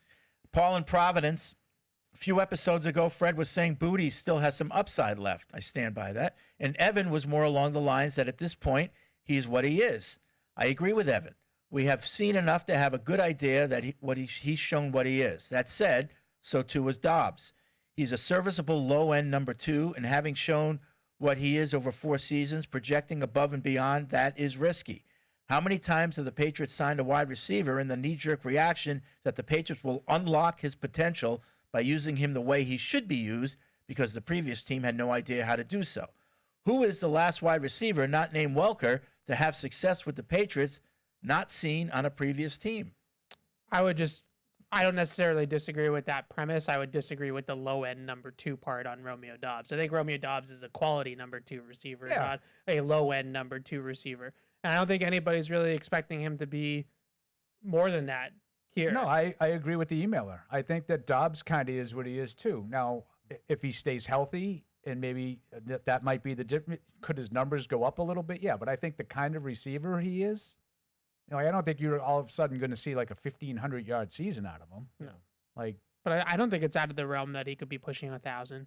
Yeah, because of the volume that he might get a few more opportunities, but at the same time, I agree with the emailer. Like, he was on a team that they spread their wealth. He's coming to a team that they spread the wealth. Like, I don't think there's a huge difference, but I kind of like the premise is what it is. I think that Doubs is kind of 4 years in, 5 years in. Yeah, this is what you're going to get. Yep. But I think that's pretty good. I don't think it's a low-end guy. I think he's a solid 2. I think Elliott said last week he thought that Booty could move around a little bit more. I think that potentially could be something that could expand his role a little bit. I don't think we've seen the best from him yet. I'm just wary of that point of it. Like, I keep hearing that he's really izzy and he can play more inside and like maybe pre-injury LSU Kayshon Boutte was that guy. I just don't see like the suddenness and the separation ability that like this is a guy that wins with like play strength and body positioning and hands and like that sort of thing. And I keep hearing that, and it's not just like to come at Deuce. Like I keep hearing that Elliot Wolf said it, other people have said it. Oh, he's really miscast in this offense, and it's like 3 different regimes have played him on the outside at this point. Like, at what point is that like just who he is? Yeah, you're not coming to me for sure. I mean, I with you, I think that's kind of what he is at this point. But I just wonder when you look at the group, do they try to see if they can get anything more out of him? I don't know. I mean, maybe Josh in year 2, does he see something? I would think that if Josh had grand designs on what he could do with Kayshon Boutte, it would have happened last year. My question with that, and I think you can make it to be whatever you want it to be. Like there's more in there. Okay, so does that mean he would catch more passes? Yeah, I think it's reasonable to expect him to catch more passes than he caught last year. Does he make more plays? I don't think he will. And then you start to wonder, you ask, the downfield stuff, the big plays, the touchdowns, is that more important to you? Like I for Alec Pierce, the reason that he intrigued me was he's a 1,000-yard receiver on low volume. I find that to be incredibly valuable and incredibly rare. I think there's a lot of guys that give you 90 catches for 1,000 yards. There ain't a lot of guys that give you 50 catches for 1,000 yards. I'll take the latter. A lot of other people think it's more important to get, the receptions and the first downs and all that stuff. What Boutte brought to the offense last year was plays. Yeah, 50 for 1,000, you're changing games. Right, and I think Boutte changed some games last year. With some of the big plays that he made, not the least of which was the one-handed touchdown against Houston. Game. Right. Like, I don't want to lose those at the expense of him catching 30 more passes, but not making those kinds of plays. So someone might reasonably, not being wrong, say, well, he was much more valuable. He caught 30 more passes. I would probably argue if he did that at the expense of the big plays that you got a lesser player. Yeah, when you look at him, like, do you look at him as like a Diggs that's going to be in the slot and like breaking Slipping down guys out, and reading? I don't think that that's necessarily his game. I think that's what a lot of people hoped his game was going to be. And just unfortunately, his career path just kind of took him away from that. Joe from Sapporo, Maine writes in. Maine. Sapporo, Maine. Japan. Oh, Why did I say Sapporo. Maine? I don't know. I had Sapporo. Maine on my mind. We were talking about Cooper Flagg. Go find my son and give him some money. He's really annoying me right now. My question is the presence of number one receiver. I read that Elliott Wolf said that OC Josh McDaniels' offense is designed in such a way that the defense can't key on the number one receiver. But I remember when Tom Brady thrived, he was teamed with Randy Moss one year, like in 07, and look how good Brady was that year. Then there was Rob Gronkowski during the Super Bowl years of 16 to 19. So I think the presence of a number one receiver does count. That's why I don't want the Patriots to stop looking for that receiver this coming season. A.J. Brown, maybe. But I hope they find another receiver either in the draft or other free agents. What do you think? So, yeah. I think the way the question was posed, because I've seen this quote go around. You have to go into context. Yeah, the way the question was posed was like, can you win games without a number one wide receiver? And was he supposed to say no? Right. Because they're trying to corner him. Right. We all know, looking at their roster objectively, that they probably don't have a true bona fide number one receiver. So if he comes out in a media session and says, yeah, no, you can't win big without a number one wide receiver, then he's basically saying that they're short players, right? So I think that the way that it was phrased, he sort of said, well, there's different ways to do it. And I think, the Dobbs situation in Green Bay was kind of pointing to that a little bit of like, this was a team that had 4 or 5 guys that kind of shared the ball and they were able to be a productive offense. But I think it was more about the context of the question. I think you got to always keep trying. And that's, and look, the draft every year, there's dozens of these guys. I mean, we've been doing the draft like hardcore for a while now. And it's just every single season you see guys who potentially coming out look like game changers. And that's what you got to find for Drake some point. I continue to look at the tight end position. That's as much as people are obsessed with that number one receiver, I would love to see, a legit move tight end that can really just create some mismatches. I think it fits Drake well. I think it fits the offense well. I think it takes some of the pressure off of the wide receivers. I just continue to see that. I don't know if a rookie's going to come in and be that guy, but I see that tight end spot as a huge opportunity. Yeah, I just wonder with receiver, I think we are seeing that receiver talent is starting to climb draft boards every single year, where like there used to be the times where we talk a lot about the 19 class that guys like Terry McLaurin or Puka goes in the 4th or 5th round, but I don't see that happening as much anymore. I think a lot of the times now these receivers that are coming in and making like instant splashes and instant immediate impacts are top 50 picks. Yeah. And so you kind of have to go out and get that guy early. Like I don't think that the days of you found the stud receiver in the 4th or 5th round, I'm not sure you're going to get that. Tight end's a different story. Like that's a position, and there's been a lot of studies about it. Like athletic testing if there's anything the combine is worth looking at, it's at the tight end position. It's the one position where athletic traits really translate to NFL production, and a big reason for it is because of the way they use tight ends in college. They don't throw to the tight ends as often in college and create mismatches with tight ends in college as much as they do in the pros. So some of these guys that were these great combine testers have been the ones that have hit the biggest at that position. Vincent in North Carolina has another pillow suggestion. Nope. The Woolshire, no plastics, organic, handmade, sheep to bed. Is that it? Sounds like a fancy hotel. The Woolshire. No, we know the Wilshire. boulevard. The Wilshire. Yeah. It's the Woolshire. Woolshire. Is that with a wool? Yeah. I mean, 180. These don't look good to me, Fred. This doesn't look like your. All right, we'll put it on the list It's because on I'm the going to do list, my but- research. Yeah. Yeah. This is going to be a great. Fred's going to newsletter take a post. nap at various stores to see which one he No, wants. you can't do that. That's the problem. It's a hygienic thing. Can't really try it out. I don't Can't want to put take it my for a test. head on. John in Derby, England.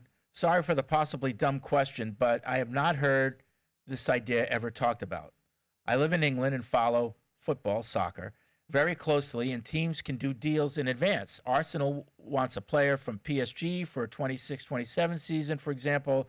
Then they can do the deal now and announce the details in the press. Is there any way we could offer a team picks from this year's draft, but announce we won't be getting the player until June, or is No. that just not permitted in the NFL? Not allowed. unfortunately. Like you can't designate a trade as a post June 1 trade like you can designate a cutting a player like a post June 1 cut. If they could do that, I think that all this A.J. Brown nonsense would probably be put to bed pretty quickly, but you can't. So the other thing is you can do those advanced trades, and you saw one with that blew up, epically with the Raiders and the Ravens. Before the league year started, the teams had agreed to make a trade, and all the details leaked in the press, and it wasn't official until the start of the league year. And then at the start of the league year, Baltimore backed out of it, for various reasons. So you can do that. I have a question for you guys, and I don't really understand. I don't know the answer. But the whole June 1 thing, like, why do they do that? Like, why not just if you're given a mechanism that teams can, sort of spread the cap hit out over, 2 years instead of 1, then just let them do it. Like, why do you have to wait till June 1st to do it? It doesn't, sure, there's a reason. But it doesn't help the player. Like, if the player gets designated, and that was like they originally said if you cut a player after June 1st, you could do that. Yeah. But then that hurt the player because now he doesn't hit free agency until June 1st. So then they said, well, okay, you can designate him a June 1st cut. Okay. Yeah. So that way the player doesn't get hurt. Why are we doing this? Like if the Eagles are in fact waiting till June 1st and it's inevitable and they're going to make a trade, this is dumb. The NFL should change this. Yeah. I think it's a bit of an outdated rule. Yeah, I think absolutely. It used to be a much bigger deal 15 to 20 years ago, and more of these things would happen. And you get to the draft, and maybe the board fell a certain way, and so you would draft players at certain positions, and then the veteran players that were expensive on your team, it maybe were more expendable after the draft. And so the post June 1 was a way to sort of circumvent the cap issues with all of that. And now we don't see. There's always, a small handful every single year, but we don't see the volume of post-June 1 cuts the same that we did maybe 20 years ago. But it's because you can designate the guy. You don't have to you don't have to wait till June 1st anymore. I don't know why an exception isn't made for the trades the way it is for the straight releases. And you shouldn't be able to do it for every guy. And I think teams are only, unless this has changed, I'm not up on all the details of the CBA, but I think you can only do it for one guy, right? You can't just designate all your releases as post June 1st. I don't think. I think it's 2. 2? Okay, so it's 2 now. But you very rarely see a team designate 2 different players. Like, it happens very rarely, but I believe the maximum is 2. I don't really have a good answer for the trade. I didn't know if I was missing something. Why you can't designate a player as a trade, as a post June 1 trade, when you can do it as a cut. Because I asked somebody about if you could do that, and I was told that no, you can't, and I don't really understand why not. It doesn't. Yeah. That part of it doesn't. And I think the league has done some good stuff with like IR, for example. It used to be if you were put on IR during the season, you were out, no questions asked. That's it. Right. So now you can designate guys to return. First, it was just like one guy, whatever. Now you can do it to whatever 8. I think it's 8, something like that.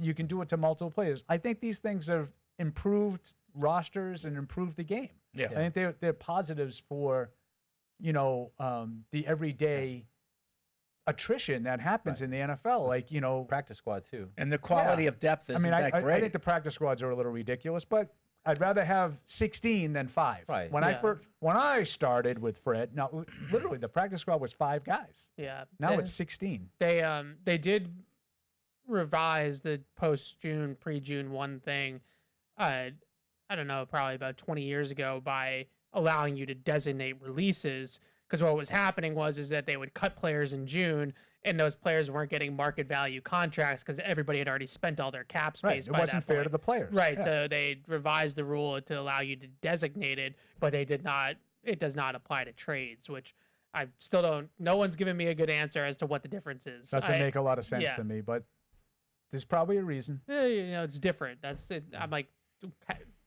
tell me how. I don't understand. Pete in Florida, I've been really interested in all of your takes, even you, Fred, on how you'd build your team like the Rams have been doing it for a while now. I understand that you probably need the quarterback before you make your decisions like they are. They seem to have decided that the draft is not as important as every other team does. It's an interesting possibility, a new method of building your team for success. I would push back on them saying that they don't think the draft is important. They just don't value picks the way that other teams value picks.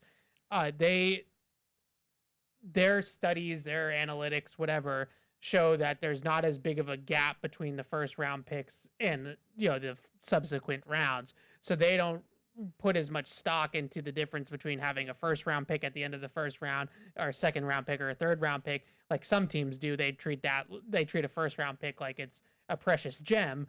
The Rams don't look at it that way. They have been, so I guess, but they're very, very good at drafting on days 2 and 3. They hit on days 2 and 3. I would also say if and we're just talking about this current regime, right? Les Snead, Sean McVay. Off the top of my head, what's the highest first round pick that they traded? Because I think the one time that they didn't make the playoffs may have been the year that they got Verse. They got Jared Verse. Right? And that was like 14 or something like that. So I think they're probably looking at it as like we're picking 28th to 32. To Evan's point, is there a huge difference between 29 and say, 60? Not as big as there is between 10 and 30, probably, right? So I think they've also drafted exceptionally well. Yeah. And people don't give them enough credit, I think, for their they don't evaluations. happen in the first round. And I feel like we just cut it off at the first round. Like there's that stat out there that they haven't made like a first round pick in like 8 of the last 9. 9 out of 10. It's one. It's Jared Verse, right? It's just one guy. But they've also hit on Puka Nacua. They've hit on Kobe Turner and Braden Fisk and Cameron Kitchens and Kyron Williams and I can keep going. So they've been they've been able to hit on all of these players on days 2 and 3, and that their scouting has been fantastic. And that's why they don't have to put all their stock in their first round pick. And I just do think that if they have a bad year or two coming up, I'd be very surprised if they were as cavalier about dealing off, say, the 11th pick of the draft as opposed to 27. Yeah. Which is, I think, a lot of the first round picks that they've traded have been late first rounders. Well, and there is a difference. Yeah. How do they handle the transition from Stafford? As he gets toward the end, do they use a late first round pick on him, or do See, I think Ty Simpson. You were talking about Pittsburgh earlier. Sure. I could see. I don't think it's going to happen, but I could see a world where McVay says, I can work with this kid for a year or two. Yeah, and he could replace Stafford. Mm-hmm. They're more to me like a fascinating case study of how do they scout to be so good on days 2 and 3. And I think a lot of their scouting is kind of unique and outside they don't go to the combine. They don't do 30 visits. They don't have a lot of contact with the players. They're drafting strictly based off of the numbers and based off the film. They're not looking into let me get to know this guy as a human. That's not their jam. So they look at analytics. Like a big reason why they drafted Puka Nacua is because of how fast he was in game speed. Like player tracking data played a huge role in drafting him. He didn't run particularly well in his 40, and they didn't care because he was fast in pads. And so they just prioritized that. It's interesting how they've gone about it because they've just been nails in the draft even without first-round picks. Zach in Watertown writes in, I'm also sick of the A.J. Brown stuff. Dealing with Howie is how I imagine other teams' fan bases felt about dealing with Danny Ainge when he was the GM of the Celtics. At this point, I don't want to hear about him unless the Schefter breaking news comes in. Personally, I really keep coming back to Vrabel's comments about how in order to get a WR1, you have to draft them. I agree they don't hit free agency and trading for them is a nightmare. I know this fan base has PTSD when it comes to trying to draft them, but you can't just give up because of that one dude from ASU. Plus, this regime is different and using a whole different scouting grading system than the Belichick system. It sounds like the top guys are going to actually listen to their scouts instead of going rogue. Sorry, real quick. I was looking at the Rams draft history. In 23, they drafted Byron Young and Kobe Turner, both in the 3rd round. Yeah. Both have gone on to play 51 games each, and they've combined for 51 and a half sacks, the 2 of those 3rd round picks. Yeah. It's just really good production. 2 defensive players in the 3rd round. Yeah, and that's what I said. They drafted exceptionally well, and I don't think they get as much credit for that because the sexy quotes are F them picks. Yeah. And that's what they're known for. Well, But it's for Matthew Stafford, and now you have a Super Bowl that can win you a Super they Bowl. also, and, but they kind of started doing this with Goff. I was going to say they went to the Super Bowl with Goff too. You know, the Jalen Ramsey trade I want to say might have been with Jared Goff. Yeah, and they made so that's the other part of this is like it's one thing to just trade away your picks, but they traded them for veteran players that were established and that have worked out for them. Yeah. You know, and then I think that they've done a good job of sort of like a guy like Ramsey. They got the best out of Ramsey. You know, when he was kind of becoming a pain, they moved on from him. Yeah. You know, and I mean, some teams, I think McVay's a really good coach, and I think they have a good structure and a good culture. A lot of the stuff that we talk about with Vrabel. Yeah. You know, I think that there was a huge difference between the 25 Patriots and the 24 Patriots. I don't think that they were necessarily all that much smarter, but the way they went about it and the culture and everything, the foundation that Mike talks about all the time is apparent. And all that stuff is true in LA. I think it's just huge. You know, the word that Vrabel uses a lot is vision for players. Like when you have a coaching staff that understands like how this player's skill set fits into the scheme and the defense and the type of way you want to play. And I think Sean McVay does a great job of it too. Like, you know what a Rams wide receiver looks like because Sean McVay has a type and he has a way that it fits into their whole system. And I think the Patriots kind of got back to that last offseason was that ability to say, you know, we like Roberts. We know what we're going to do with Robert Spillane. Like, we know what we're going to do with Carlton Davis. We know what we're going to do with Milton Williams and, like, those players having the traits that can fit perfectly into it.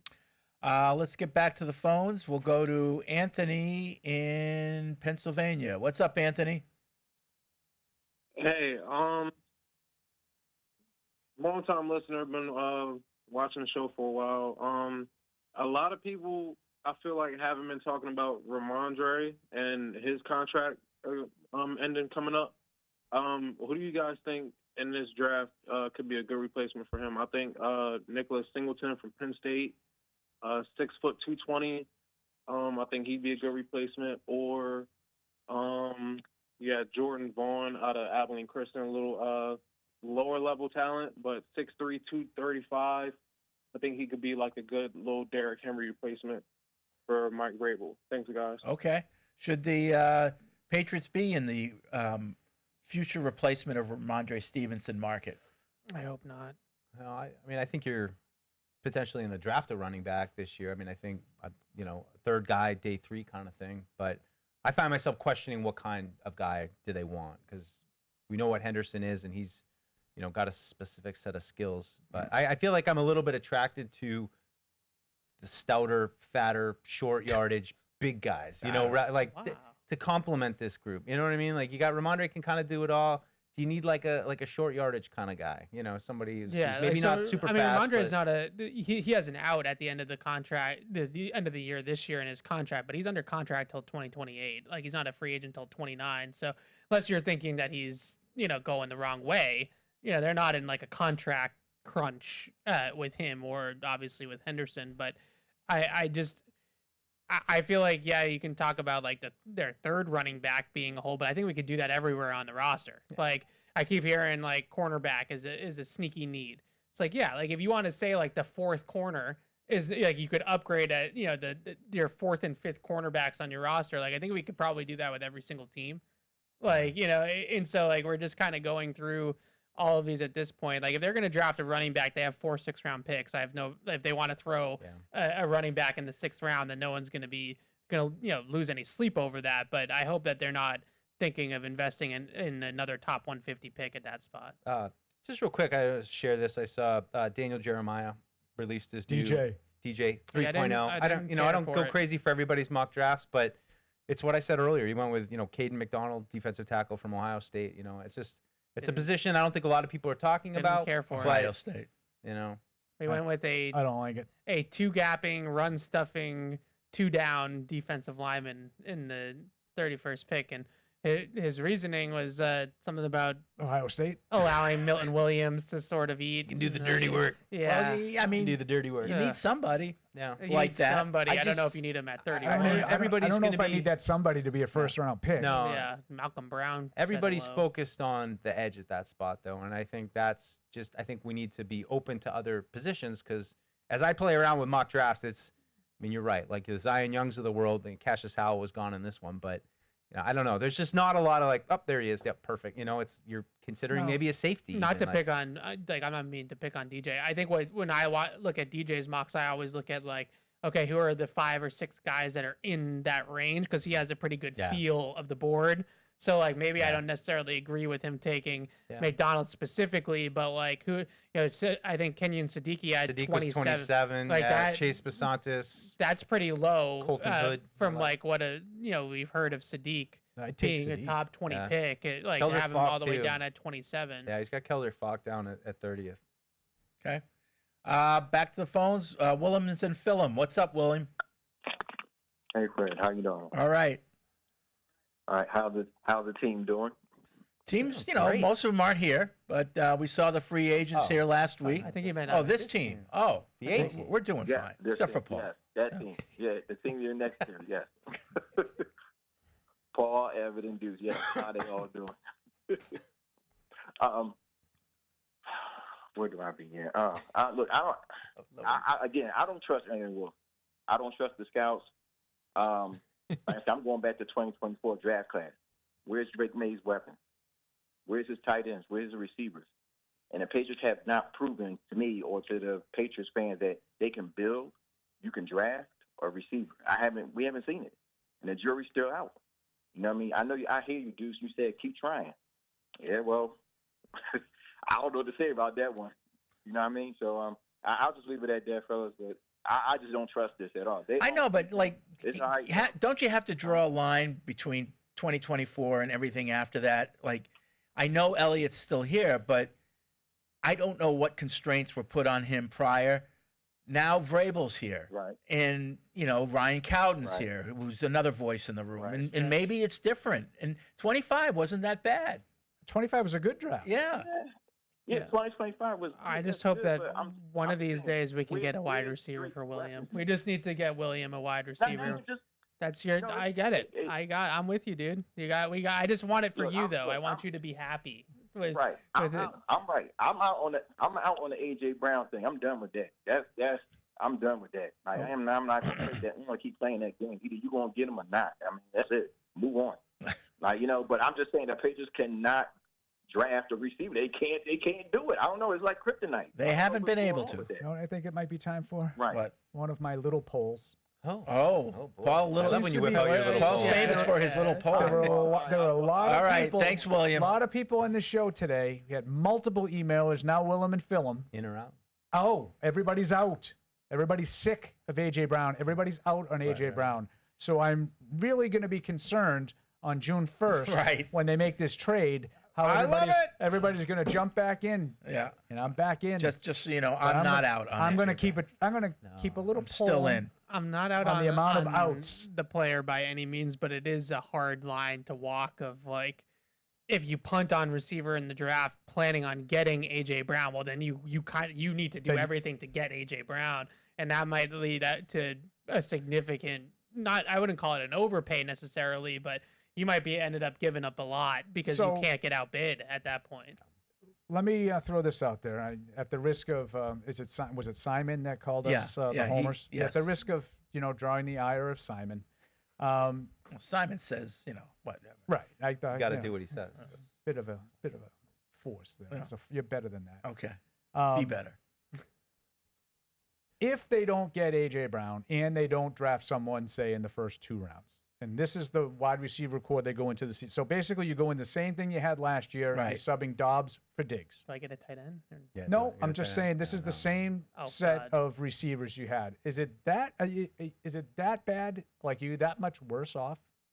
No, I don't think so. I mean, I think you'll be okay. It depends on the maturation of Drake May. Sure. I would just out of Drake. No, I know. I think they asked a lot out of him last year. I don't think that this is a great receiving core, and I think he made them look better than they were at times. And I think the offense, for the most part, was successful. Now, you can come back at me with the argument of it's going to be much more difficult this year, given the expectations, the schedule, all the things that go into it. Yeah. And I wouldn't be able to argue with you, but I don't think it would be a disaster if you just said, well, Diggs was, getting a little older and we replaced him with a younger guy. Yeah. And even if we don't get quite the production that we got from Diggs last year, it'll be close enough. It's not that bad. Can I ask you a question? Is that too how does positive? Kyle Williams look? No, I'm just saying the same. I'm not. If he's the same, then okay. Yeah.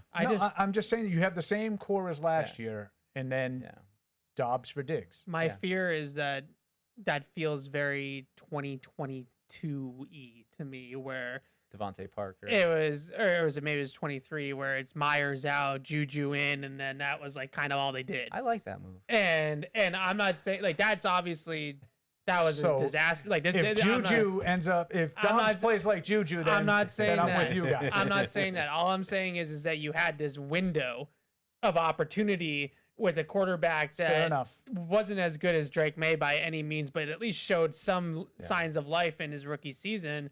And then you just didn't keep your foot on the gas pedal, and you didn't keep adding significant moves to the roster. I feel like if they went into the season with the way it is right now, they kind of kept it status quo for the most part on offense, and like you're not accelerating. My the clock theory, forward. in order for my theory to be remotely accurate, I would need a much closer approximation for Dobbs to Diggs than you got from Juju to Jacoby Myers. And I don't expect that to happen, and it will be significantly better, I'm sure, with Romeo Doubs. He's a much younger player, no injury concerns like Juju had, but it just felt the same where in 22 and 23, like they didn't really take a step forward you're around absolutely Mac right. Jones, and they didn't really load up for him and absolutely really right. go all in for him, and it's kind of the same. It's a great comp, and it also just, to me, like Williams is the only guy I feel like has a large level of unknown left, if any. You know, the rest of them, you kind of know what Hollins is, you kind of know what Davis is, or Douglas, excuse me.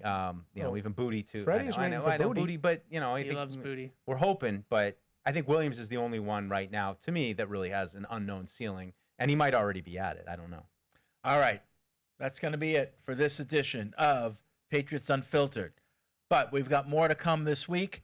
We've got Catch 22 tomorrow at 10 noon. Yeah. The weekly Barth wellness check. How's he doing? You want to repeat the time of the show? It's at noon. Oh, it's at noon? It's okay. Why? It's always at noon. Because we don't do a show. Oh, He okay. usually he does it at 10 because we do it. Because you're doing it at noon. All right. We'll do it at noon. Yeah. Patriots Draft Countdown. We'll do our first episode. It'll be Join out us for a tomorrow. quick as well. nooner. Draft Countdown coming tomorrow. It's coming tomorrow. And Forged in Foxborough coming later today. So can't wait for that. We will be back on Thursday. We'll talk to you then.